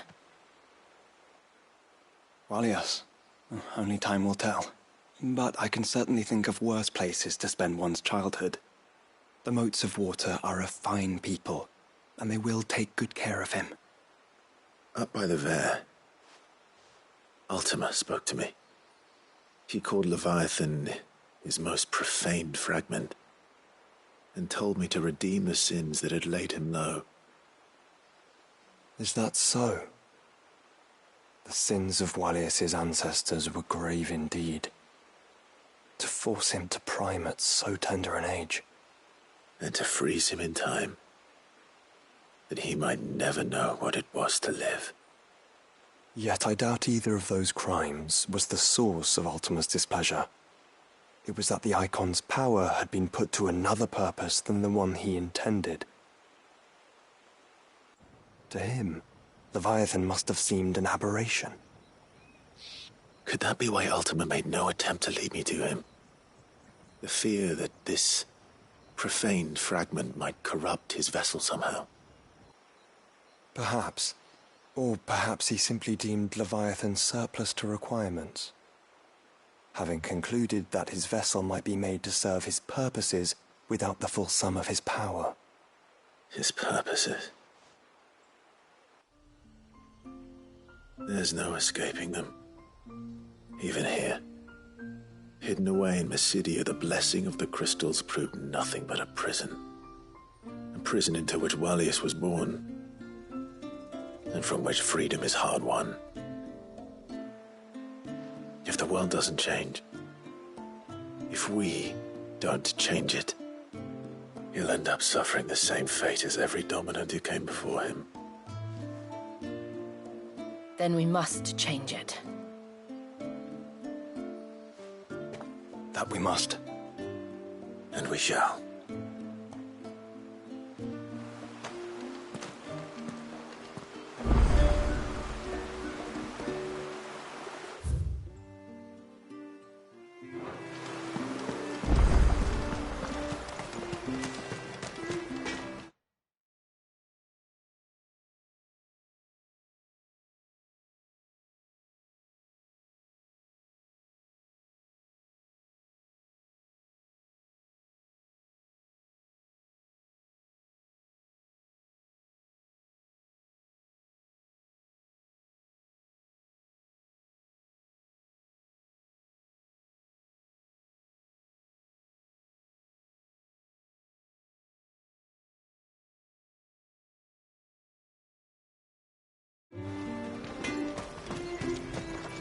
What is it you want?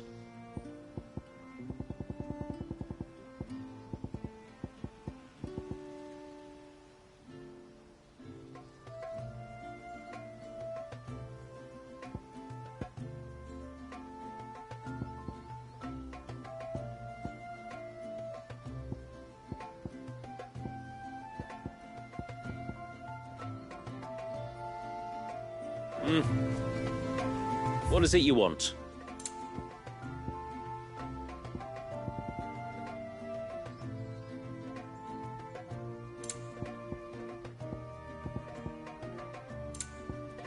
Till next time, then.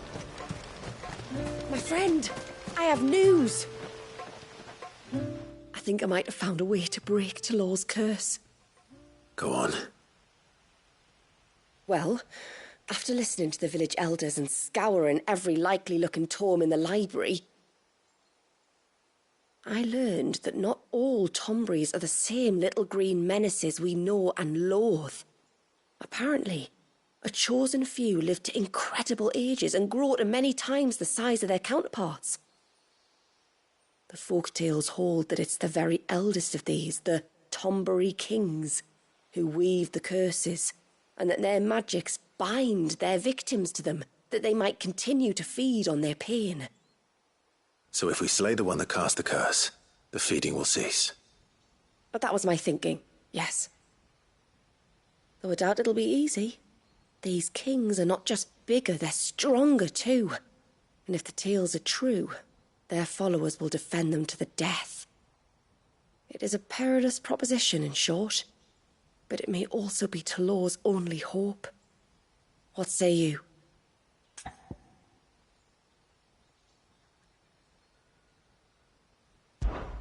I'll do it. Even if killing this king doesn't break the curse, Mysidia will be a safer place for its removal. Thank you. So then, where will I find it? That, alas, I do not know. It must have woven the curse at the altar in Father's Fell, but as to where it is now... Fanet! You were the one asking about Tonberries, right? Because there's a whole bloody army of them out on the cloak. What?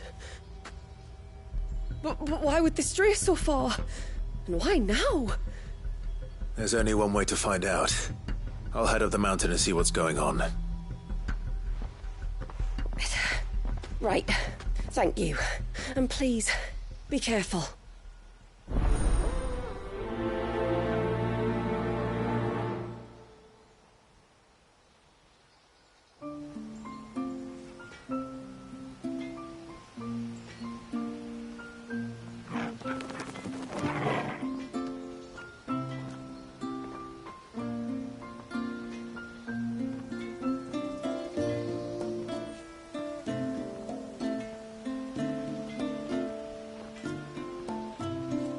We can talk about the king later. It's more important that we find out why the Tomberries are massing on the cloak.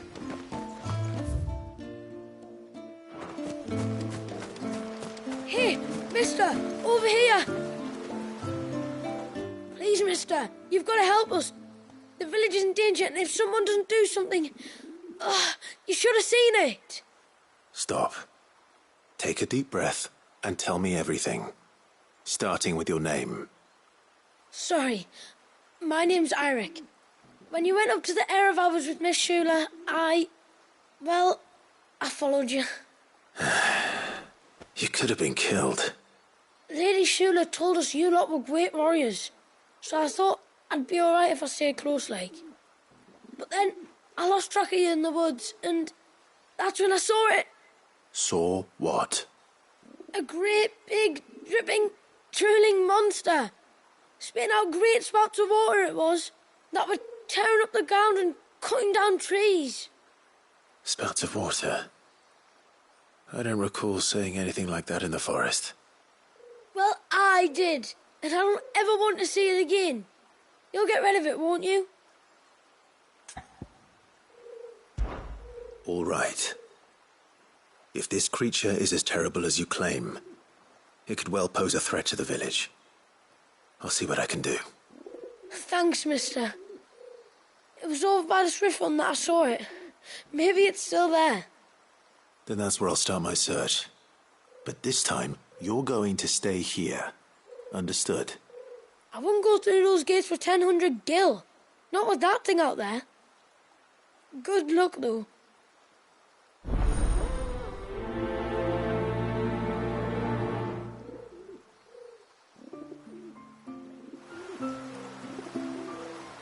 It was near the Swift when I saw the monster. You've got to do something.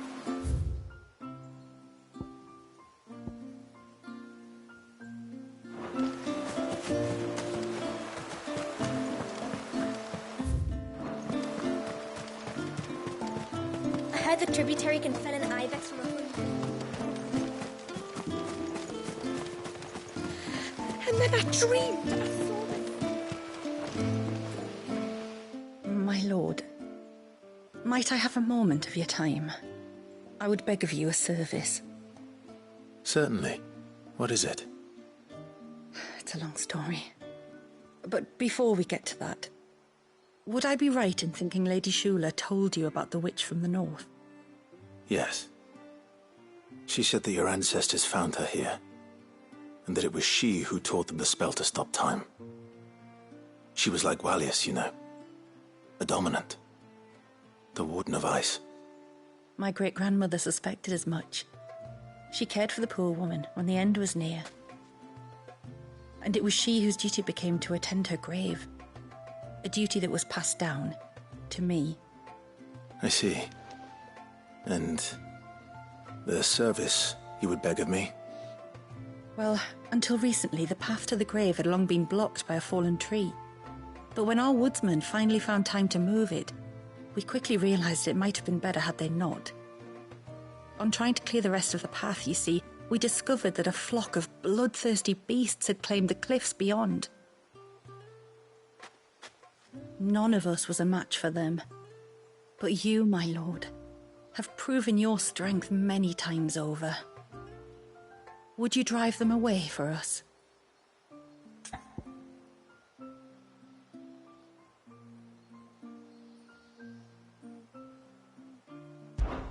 Of course. I'll see the path is made safe. Thank you, my lord. The grave is in a place called Witch Drop.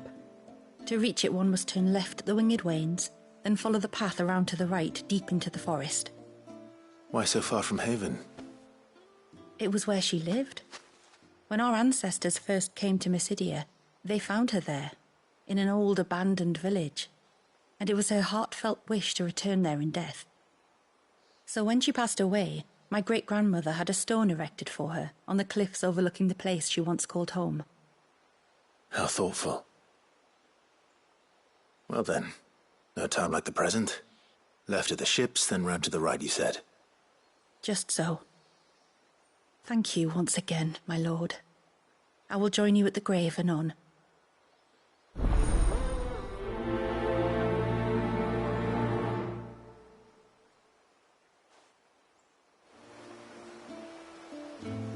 If all goes well, you will be the first to visit Witch Drop in many moons. Just turn left at the Winged Wains, then follow the path around to the right, as I told you. It will take you straight to where the fiends were sighted.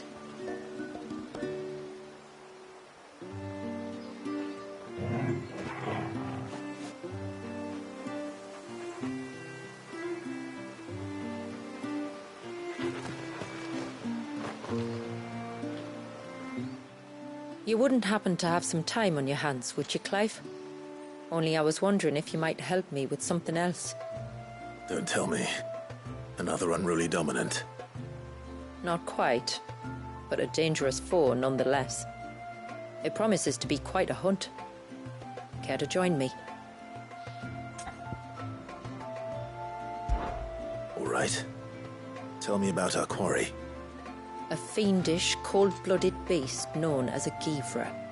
Normally, we leave such animals well alone, and for good reason. But I have an even better reason to want its tongue.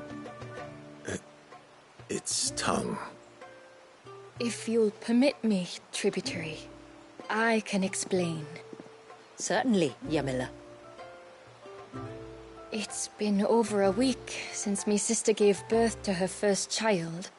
Yet she still isn't back on her feet.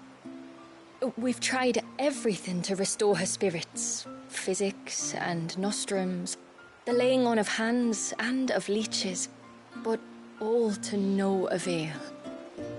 The healers tell me there's only one hope left. A broth as potent as its ingredients are perilous to procure.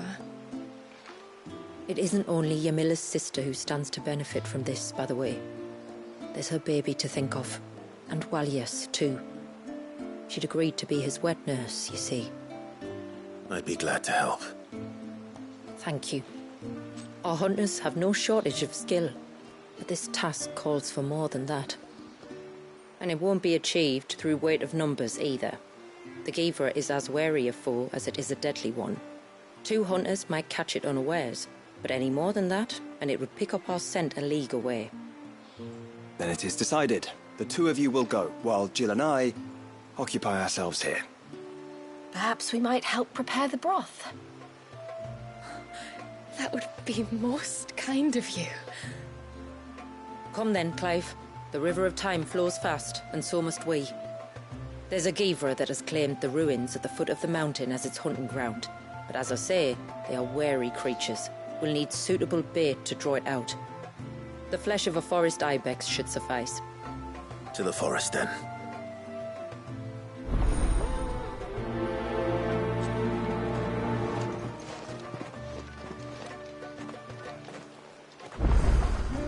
There's nothing a Ffxvi loves more than a fat haunch of ibex.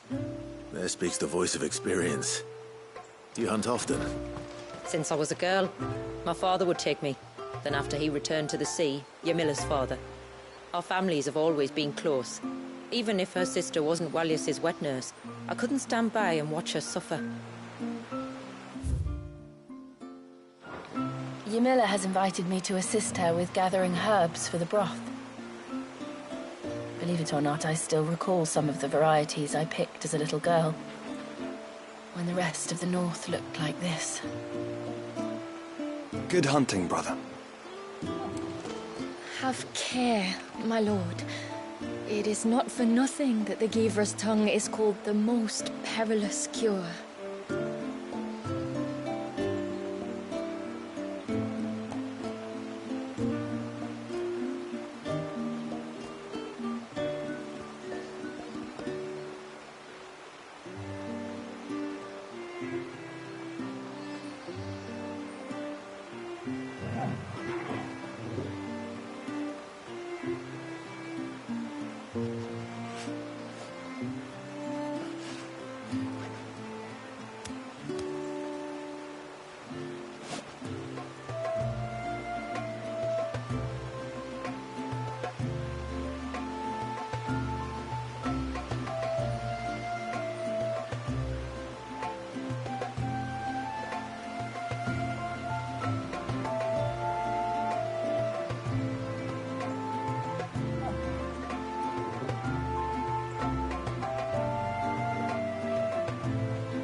It is good to have them back.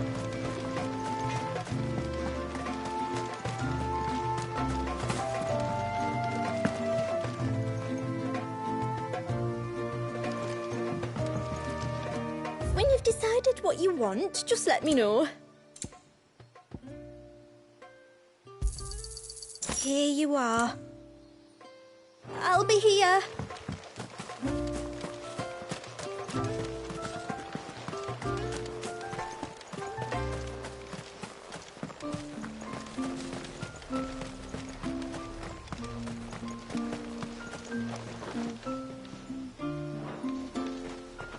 Bloody beastmen.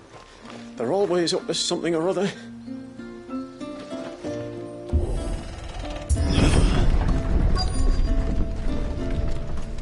Found her.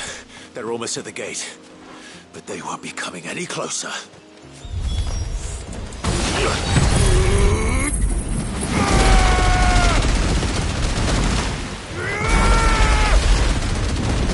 Farewell.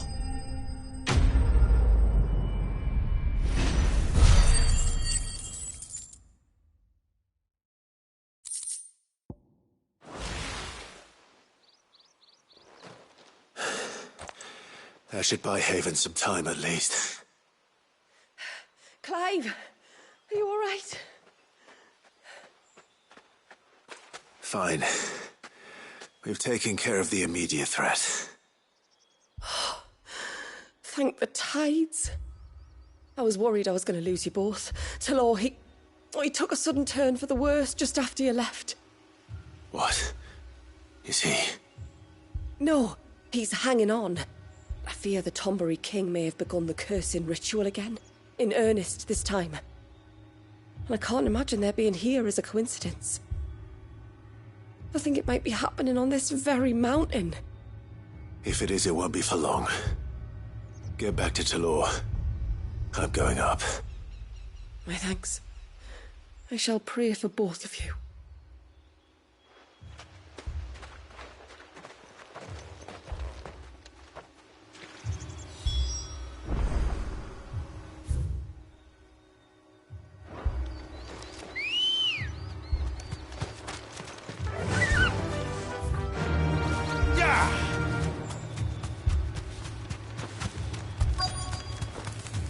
More of them.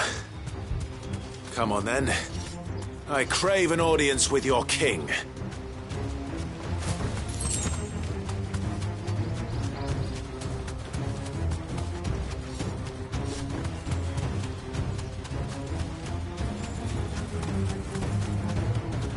Another group. They don't look very regal.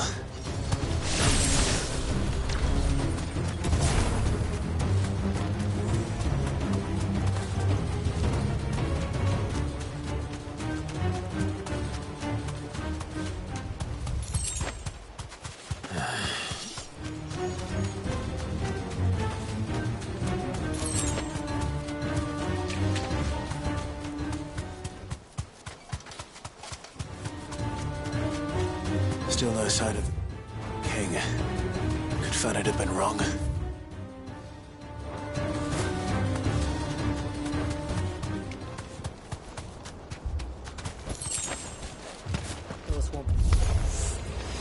There's dozens of them. The King must be close.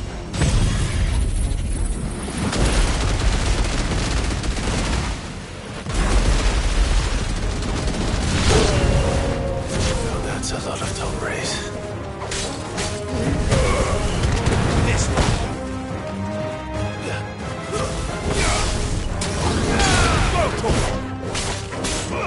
Get him.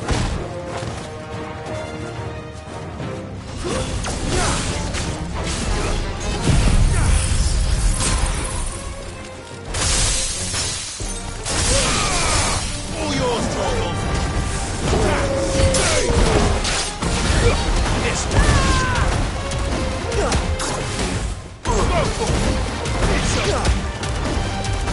Get him.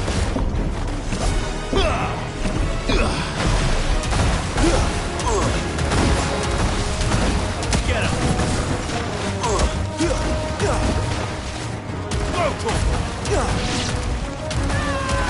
Over here.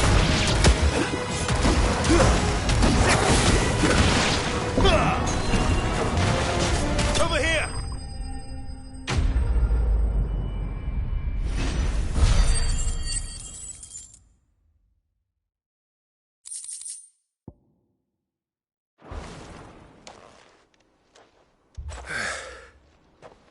Looks like that's the last of them. Out here, anyway. But beastmen do like dark places.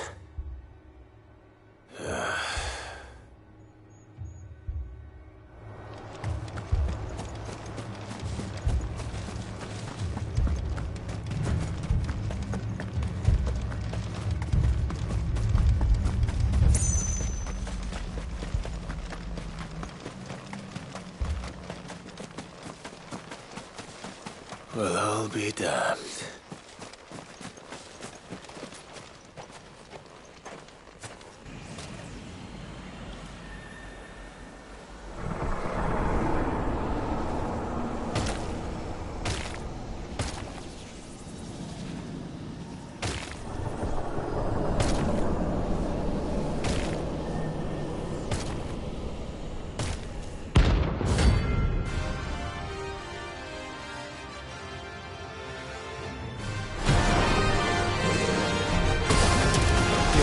A crown.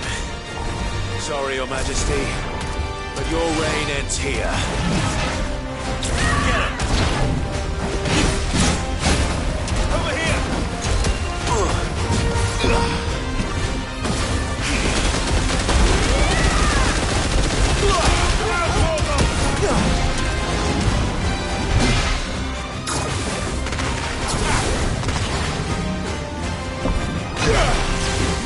This one.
It's done.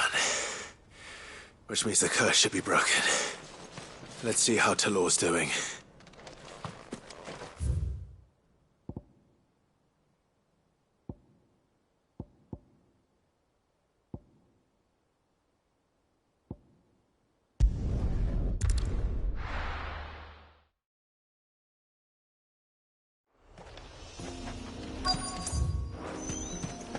Is that the hunter?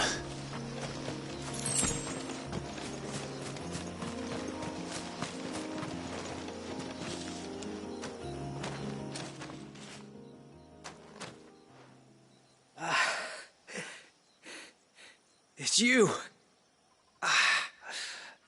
Nasef's savior. Are you all right? What happened? I was tracking an ibex when a great spout of water struck me square in the back. Sent me flying all the way across the clearing. Did you see what made it? No. All I heard was a noise. An ear-splitting din.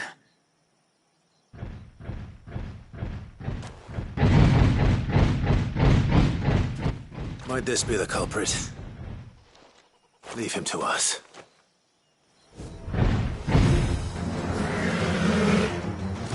You've caused enough trouble. This one.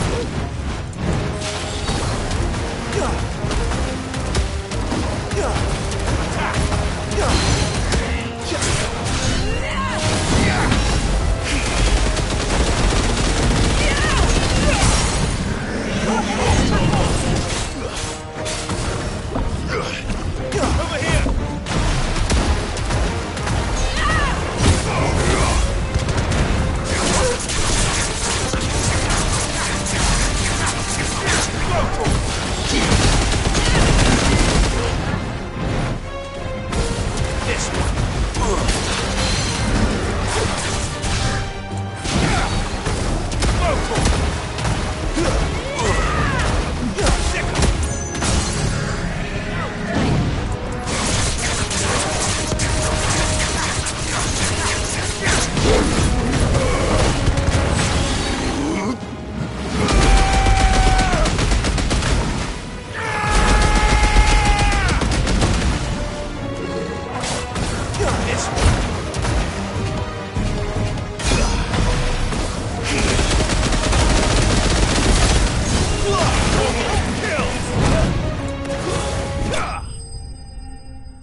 Well, that wasn't too bad. Hardly a threat to the village, but you can't blame the boy for being scared.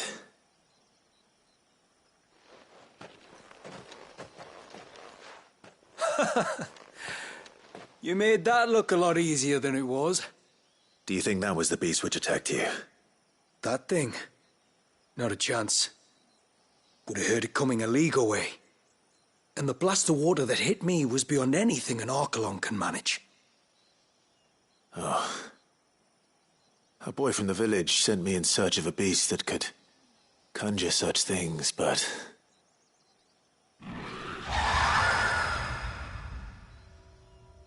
That's it. That's the noise I heard. Sounded like it came from the ruins. I'll go. You head back to Haven and see a healer.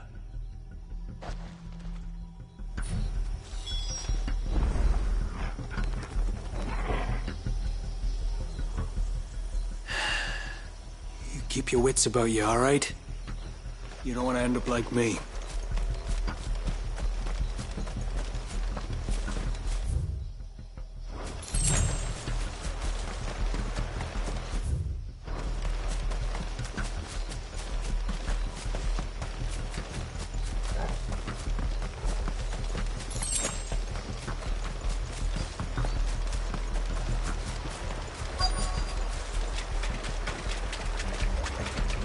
What do we have here?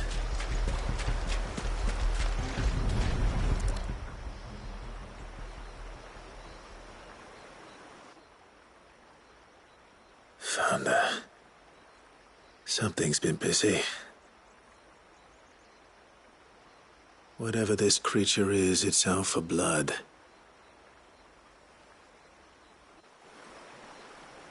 But it's not having ours. Stay close, Torgal.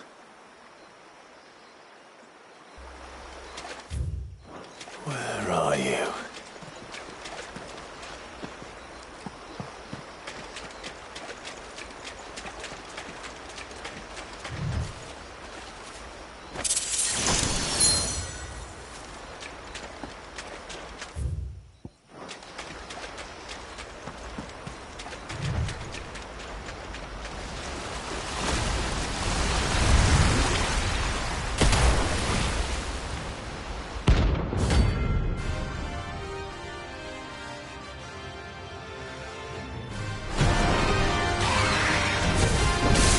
Fragment of Wales' rage.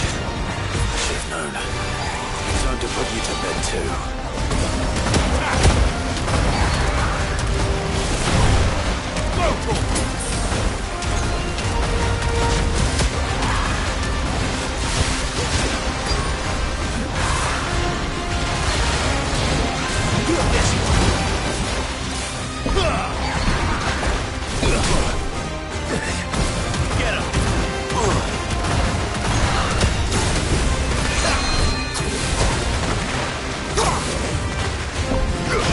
Get him!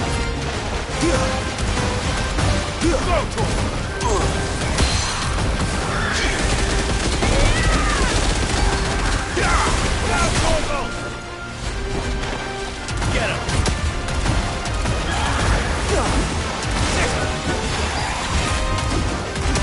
Get him!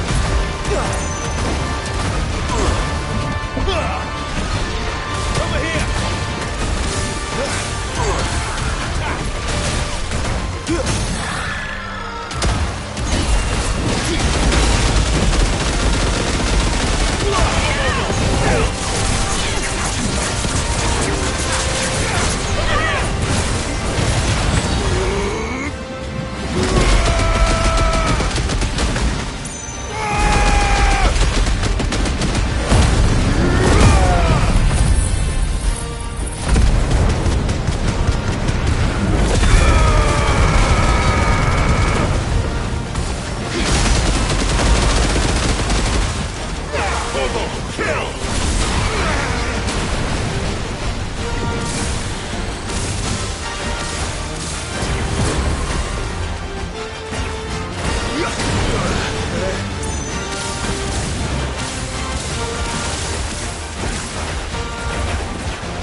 Ugh!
Fingers crossed that's the last of them. Either way, I should let Eirik know the danger is past. For now, at least.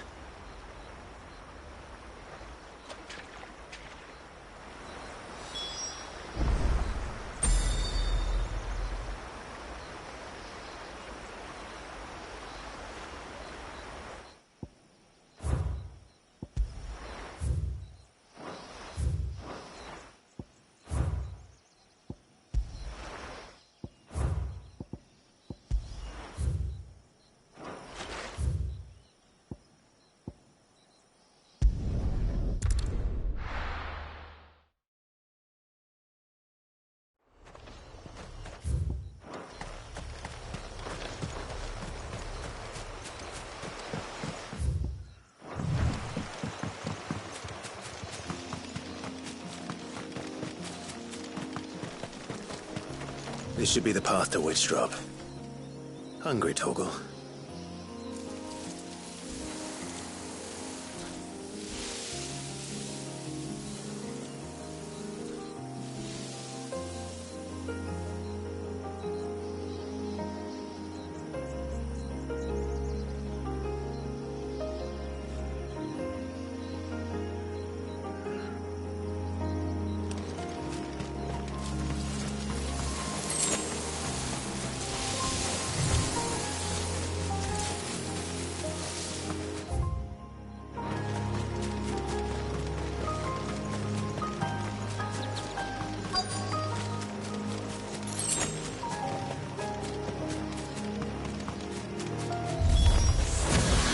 Our welcoming party.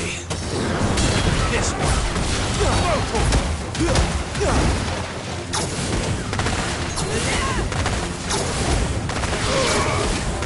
Get him! Sick him!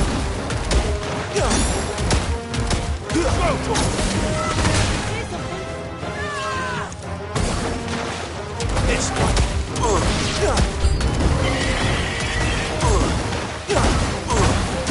Over here! Slow.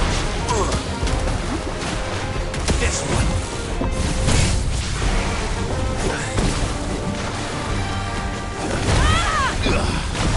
Over here!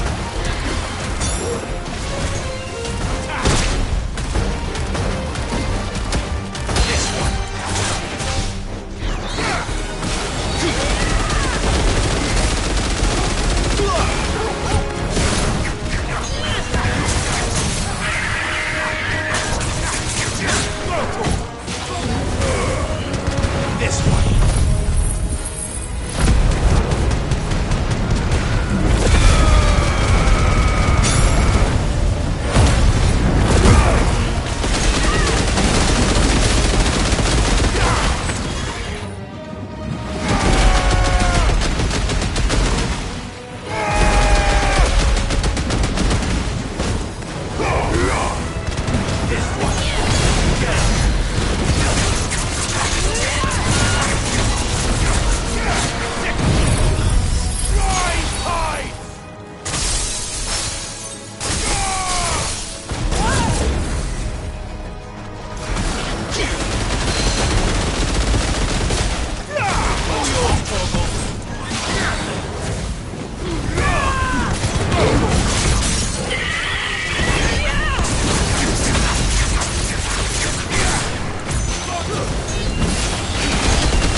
This one.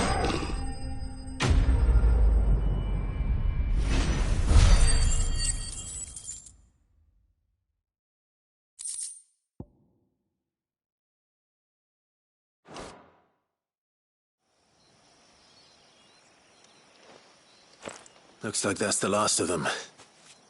Now, where's the grave?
This must be it.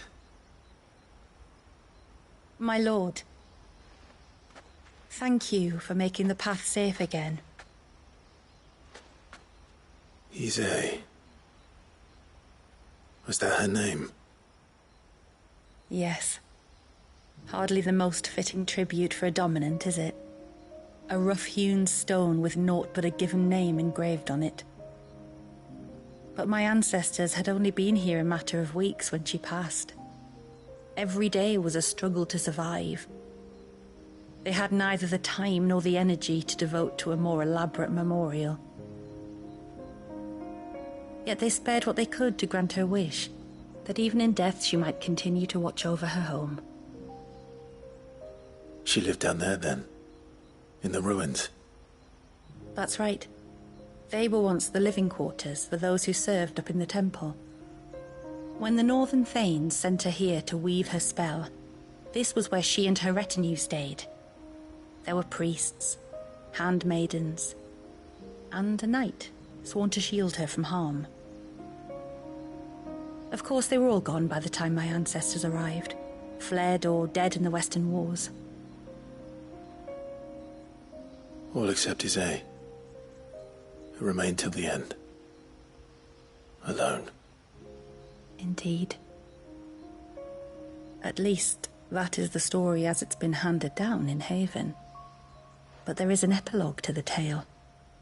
One known only to Lady Shula and myself. Some years after Ffxi's passing, you see, my grandmother came here to tend the grave, and found a stranger kneeling before it. A knight, dressed head to toe in plate. She asked of him who he was and whence he had come, but received no answer. The only words he spoke were, "Tell me true, whose grave is this?"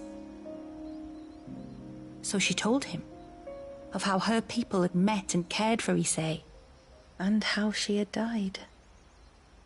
His only reaction was to stare up at the air of hours in silence. Then he left, never to be seen again.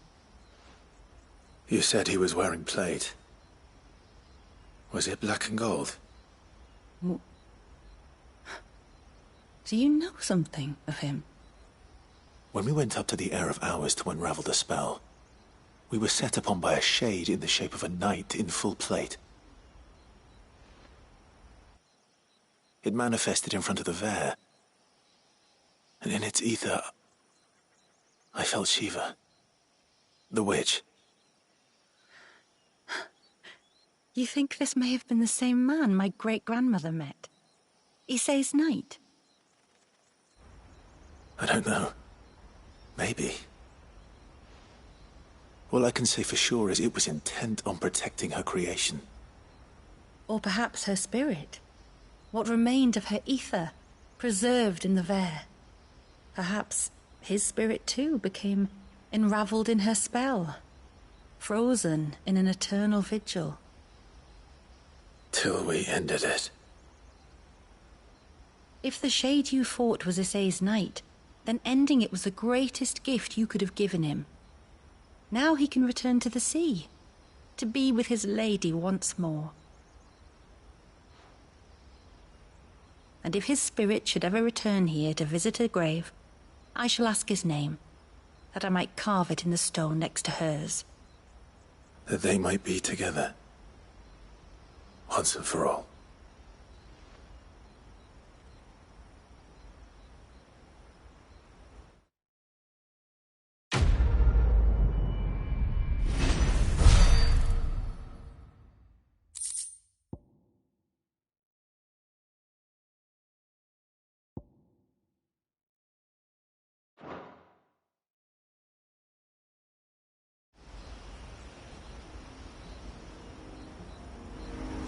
Thank you, my lord, for reuniting them.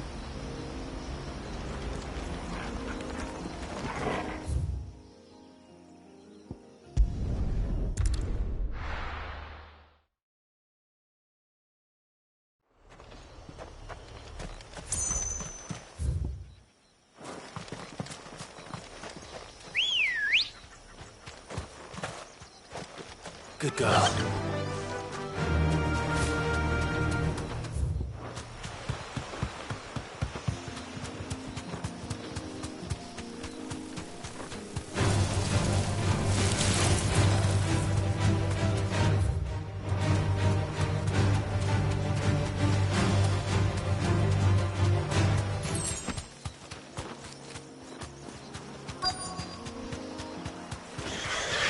These will do nicely.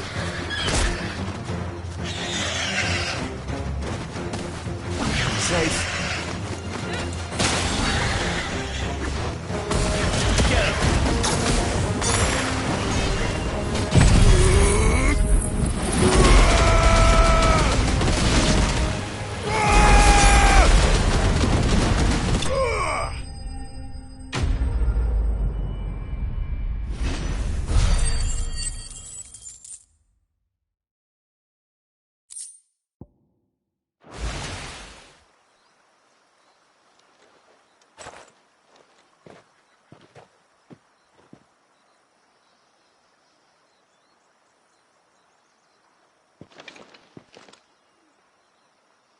Return to the sea, and to the clouds rise again.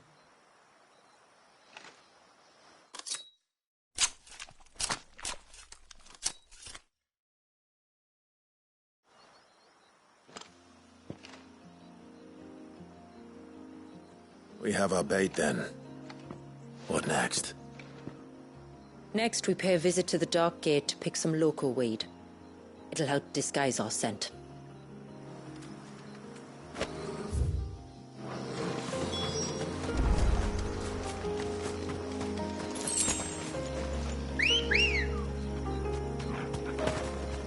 Come on. Fly, Ambrosia.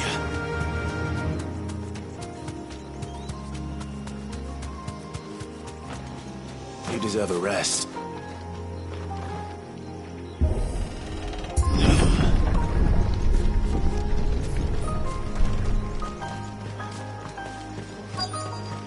There should be a sprig or two of local weed growing somewhere around here. Look for the golden leaves.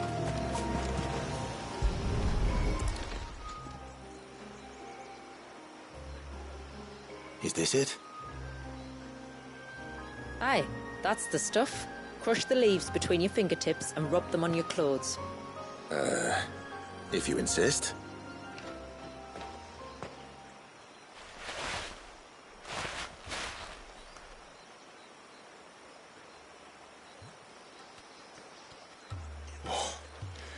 You could have warned me about the smell. Like corruption, isn't it? We'll have an honor guard of flies before long. But it'll stop the Ffxvi from noticing us. Its nose will tell it we're nothing but a feast for worms. Oh, I feel so much better. We can wash it off afterwards. If there's one good thing about the Ffxvi choosing the ruins for its hunting ground, it's that there's plenty of fresh water nearby.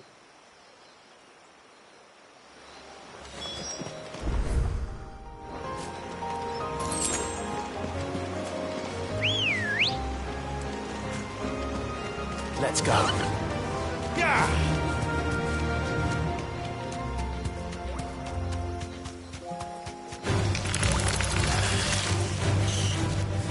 Thanks, girl.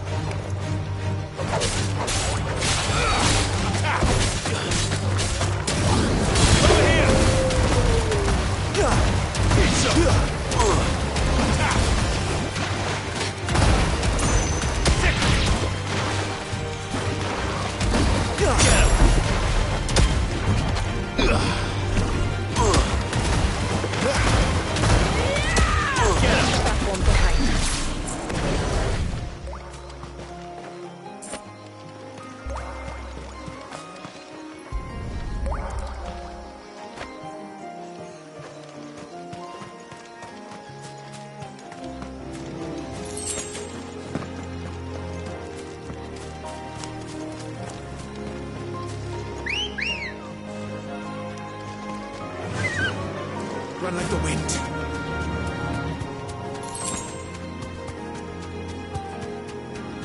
Where should we lay the bait? Ffxvis are creatures of habit. Look for some sign of its passing. It's sure to return to the same place sooner or later.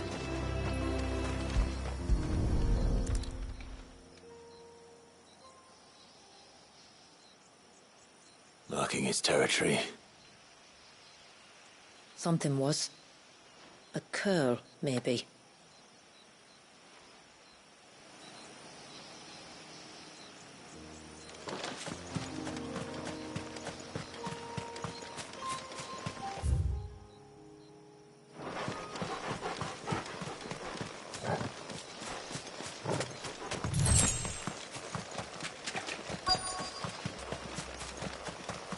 Is that beast ringing?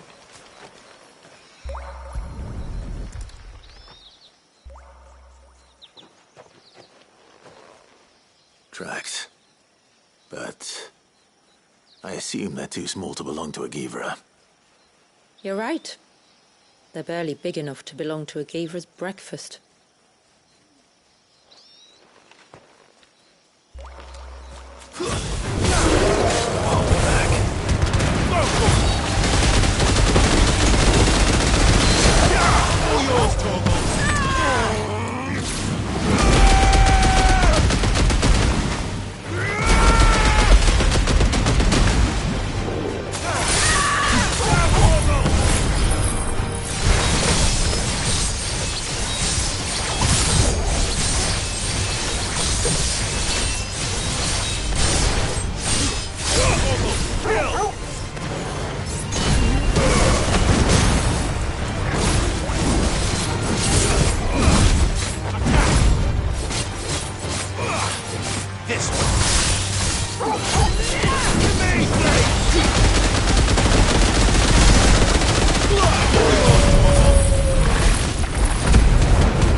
Haven's blacksmith that has an appetite for these things.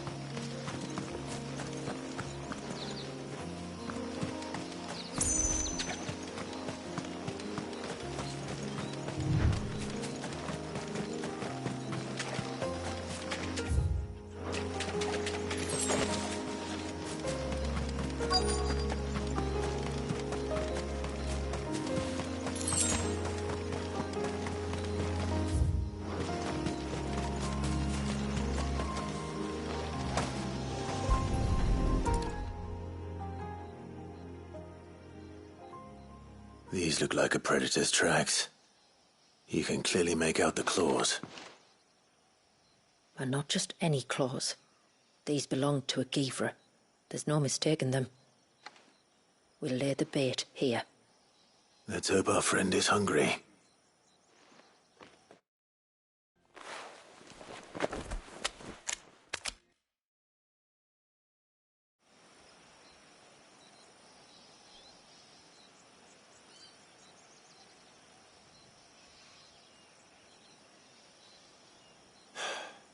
Still no sign. Patience, Clive. Hunting's not something you can rush. Have you stalked these beasts before? Once. Ffxvis are fast, so the job called for a bearer. But even with my knack, it was a close-run thing. Not many leaders would take such risks for their people. Says the man who battled an icon to save a boy he barely knew. It is the way of the moats of water to use what gifts we've been given for the good of all. And I gather it's your way too. It was Sid, the man whose name I bear. He fought for his people and their future with every fibre of his being. I'm just following in his footsteps. In many ways, you remind me of him. Me? You're confusing daring with desperation. Quiet. Something's coming.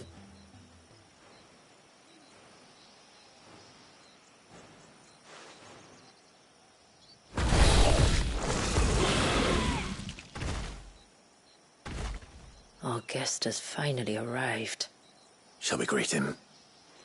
It'd be rude not to.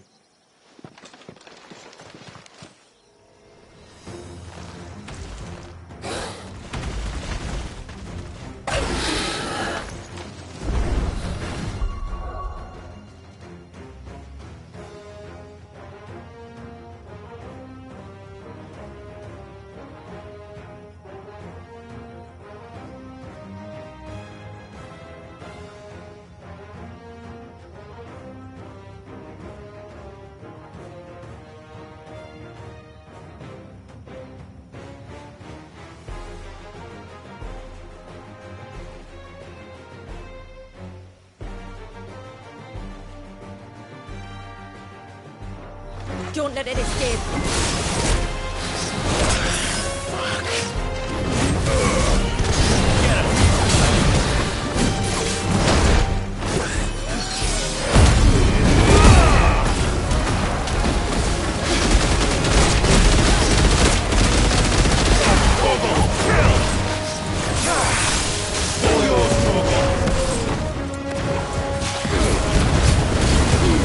Over here!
You weren't exaggerating when you said they were dangerous.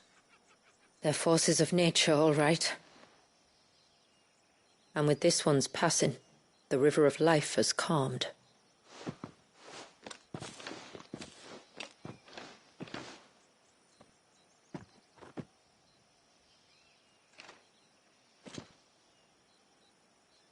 O roaring torrent, son of storms, may your spirit run free in the open ocean.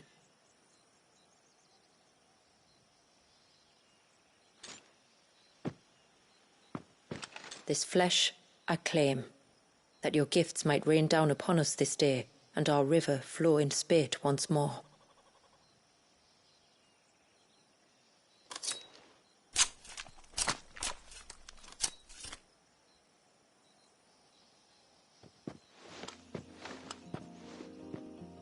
Well then, let's return to the village. We must get this tongue to Ymilla before it spoils.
That's him. Clive! Is it done then? It is. I was going to ask if there had been any change in Talor's condition, but judging by that smile on your face, I think I already know the answer. You do? Talor! He's back!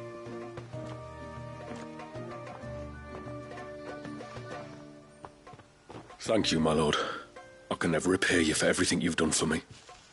I owe you my life. I'm just glad the curse is lifted. There is one thing I'd like to know, though. If you don't mind my asking. What made you seek the Tombury's help in the first place? Oh, that... well, you deserve to know. It was years ago now, back in my trading days. The Sons of Greek arrested me in Oriflamme, chained me up in a lightless cell with a great sword hung over my head, ready to fall if I didn't confess. Though they never said to what. I didn't, of course. So eventually they just let me go. And I never told a soul. Tried to forget it ever happened. But then you came along and the sight of your sword brought it all flooding back. I couldn't sleep, couldn't eat, couldn't hardly breathe, and I thought that if I gave my old chain to the Tomburys, maybe they could take all that pain away. All that anger. But it only made it worse. Oriflamme has fallen. And the men who tortured you likely fell with it. If only I'd known, I might have spared everyone a lot of trouble. I'd convinced myself that you were like them, that all outsiders were the same, but you're not. Far from it. Thank you, son. Thank you.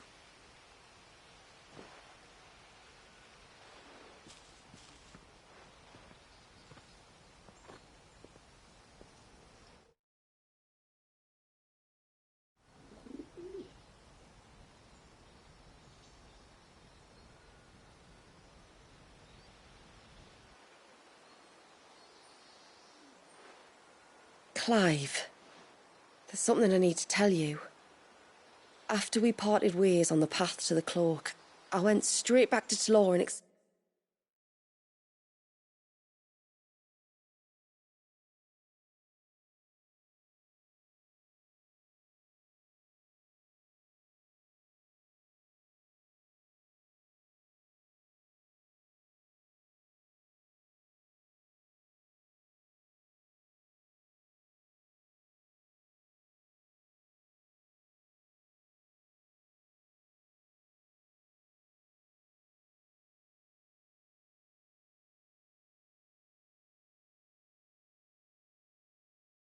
to him what you were doing on his behalf.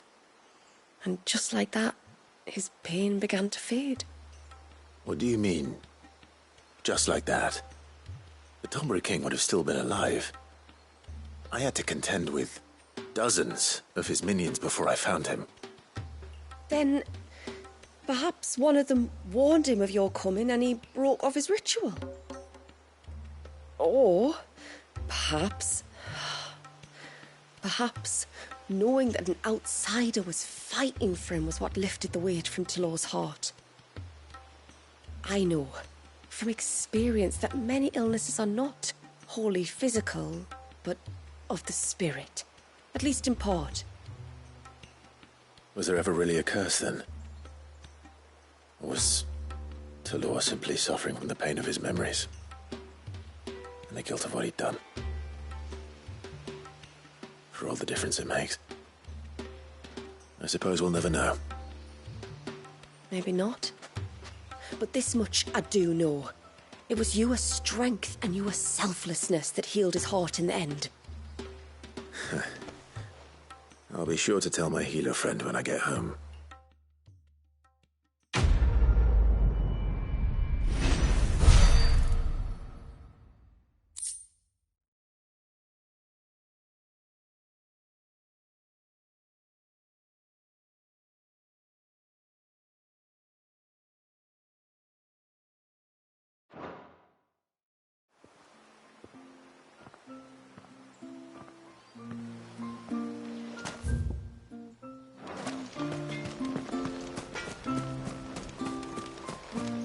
How many times do we have to tell you? You're back! So? Did you find the fiend that attacked me and young Eirik here? I did. It won't be troubling you anymore. Yes! I knew you'd get it. Only because you warned me of its existence.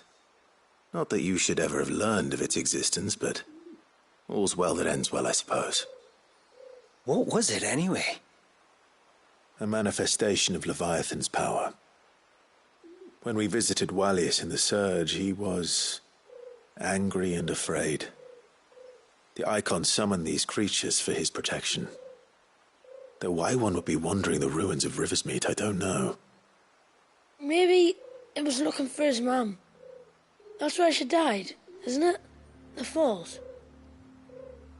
The Falls? Aye. When they took her baby, she threw herself off the top. We go there once a year to pay our respects. The whole village. An Eggy is a part of its master's spirit, but Wallius wouldn't have been aware of what had happened to his mother, would he?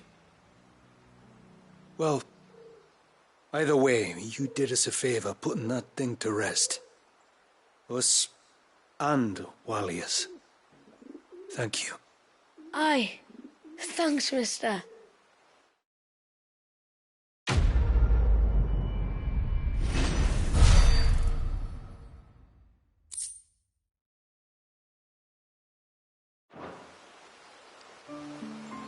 It was supposed to be me catching the beasts of the forest unawares, not the other way around. When I grow up, I want to be a mighty warrior like you.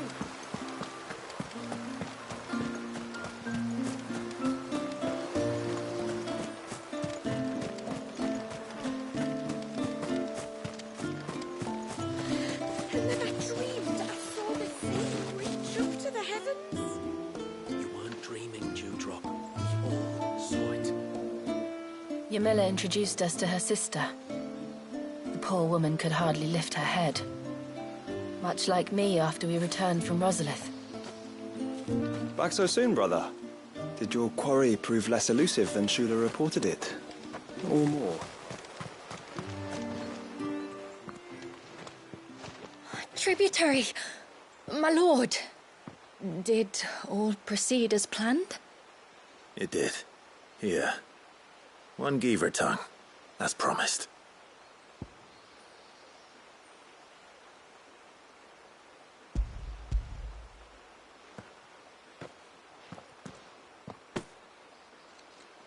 Oh, thank you.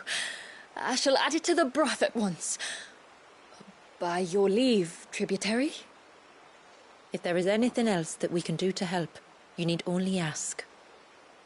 No, no. You've already done more for my family than I can ever repay.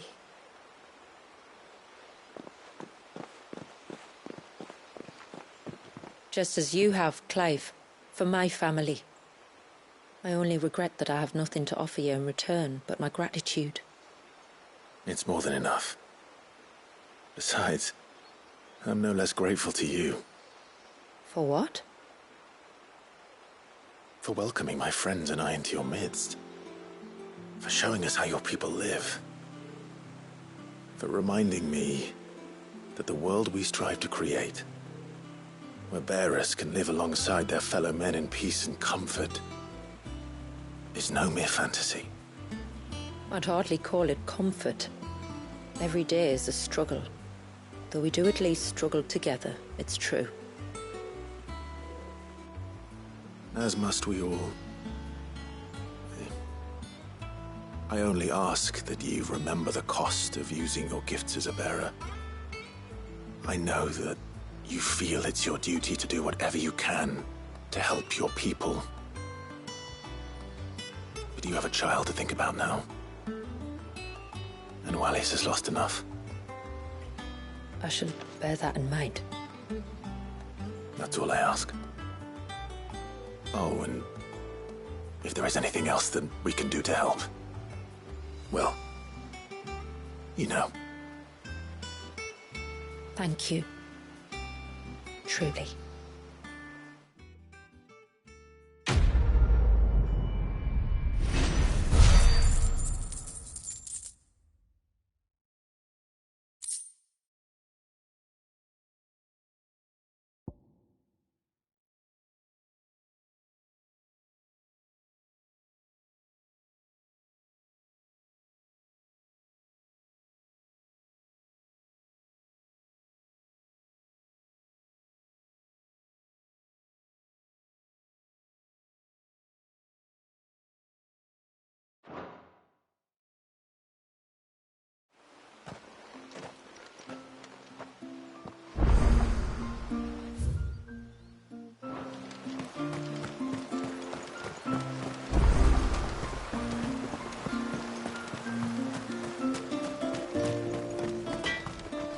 Yes?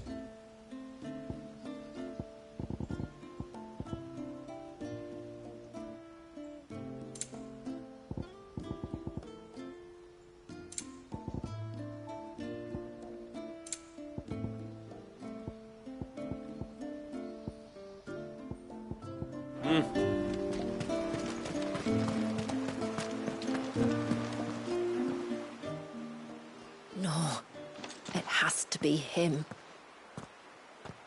What has to be who? If you, don't mind my asking. It's not your asking I mind. It's my explaining. But I don't see any other way around it. You see, when a baby is born here, we hold a ceremony to welcome them. The rite of immersion, we call it. But I don't know whether Wallius was ever afforded that courtesy. What is abundantly clear, though, is that my ancestors never welcomed him as one of us. And I want to change that. The problem is, the ceremony requires 3 ministrators, the baby's parents and a witness. As tributary, the role of witness would normally fall to me, but Being Wallius's closest living relative, I must play the role of mother. So you want me to serve as witness in your stead? That's right. A witness must be a trusty guardian, ready to steer the child through the stormy waters of life and on to tranquility. Which is why I thought of you.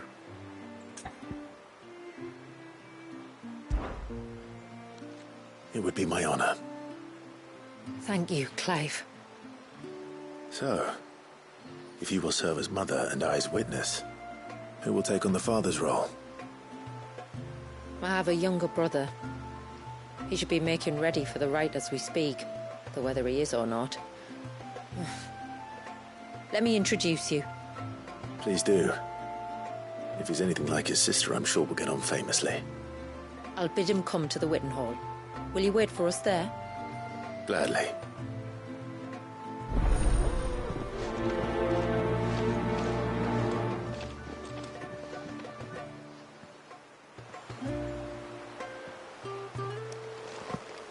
It is good to have him back.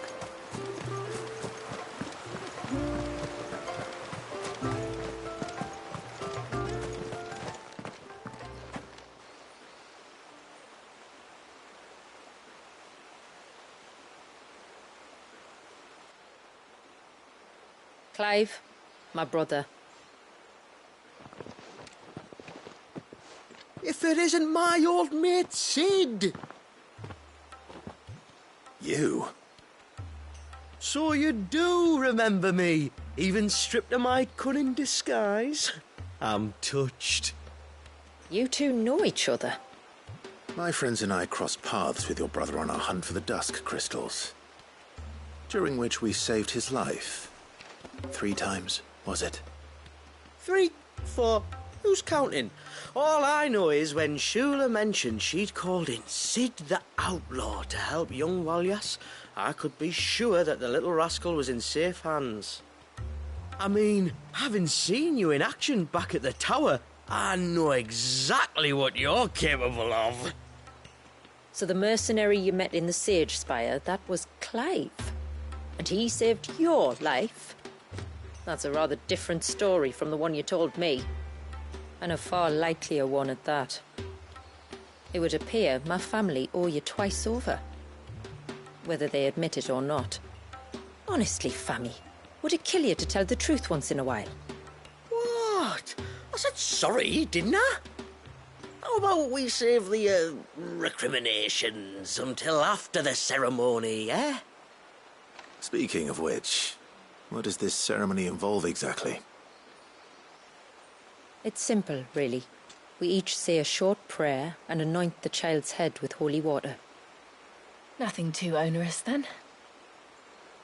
Not about the rite itself, no. But it does call for some preparation. One of the witness's responsibilities is to collect the holy water, you see. 3 phials for the 3 ministrators, each taken from a particular place. Don't worry, though. It's not as if you have to go alone. I can show you the way. I'd appreciate that. Famiel, you stay here and ready the Witten Hall. Leave it to me. If there's anything Jill and I can do to assist you... We'd be glad to help. Thank you both.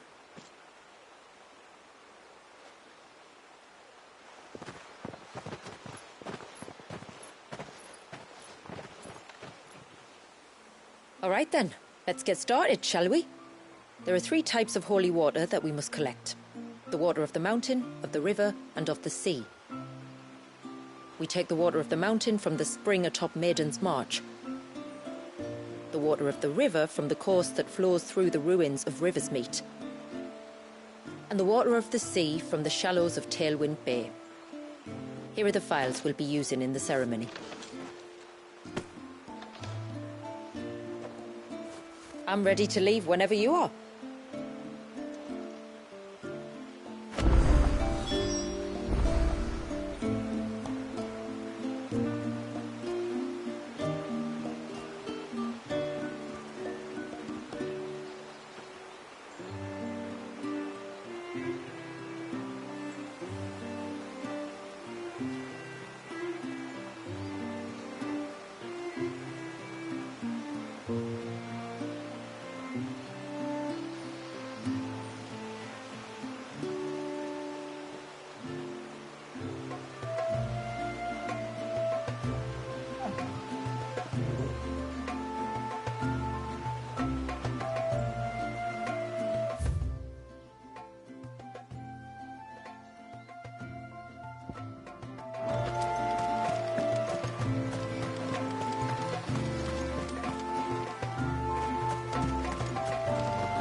Good girl.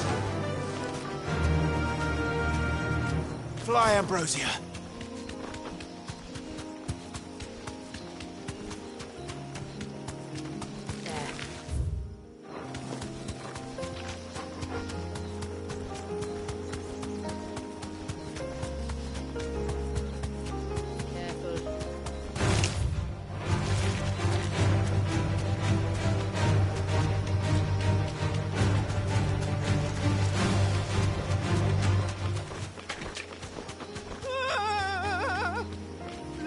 Stay back!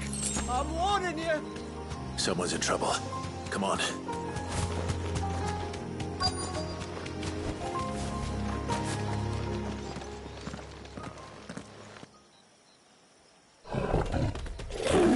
Help!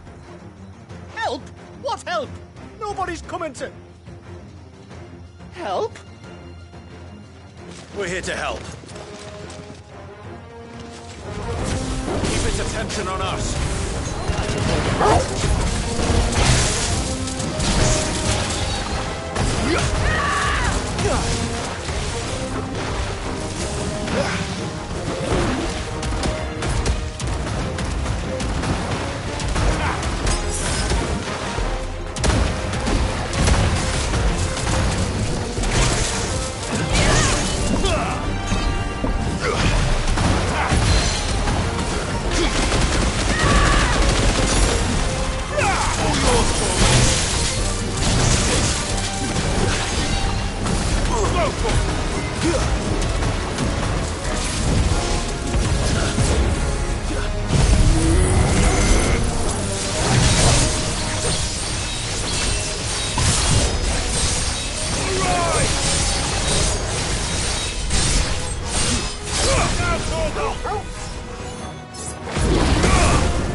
Is anyone hurt? Oh, Sid! Thank all the clouds in the heavens you came. You saved us. Again. Would you two care to explain what you're doing up here? The chief sent us to fetch incense for the ceremony. So the Witten Hall smells nice. For the little Ben. You mean to tell me you braved this den of deadly beasts for some tree sap?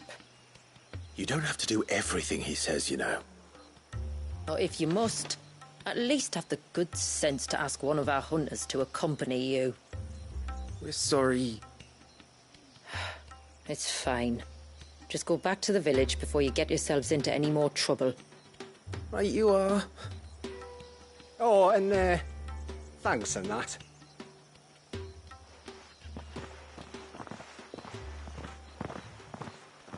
Remind me to give my brother a cuff round the ear when we get back.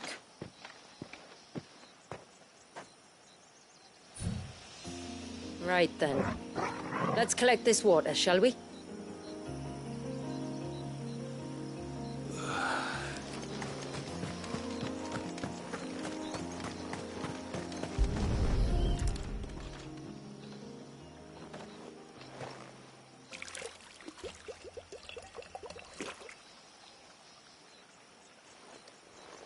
The rain that falls on the mountain emerges here, in these springs. The source of the river. The source of life. Precisely. Take care not to spill it. Right. Let's save that for the ceremony.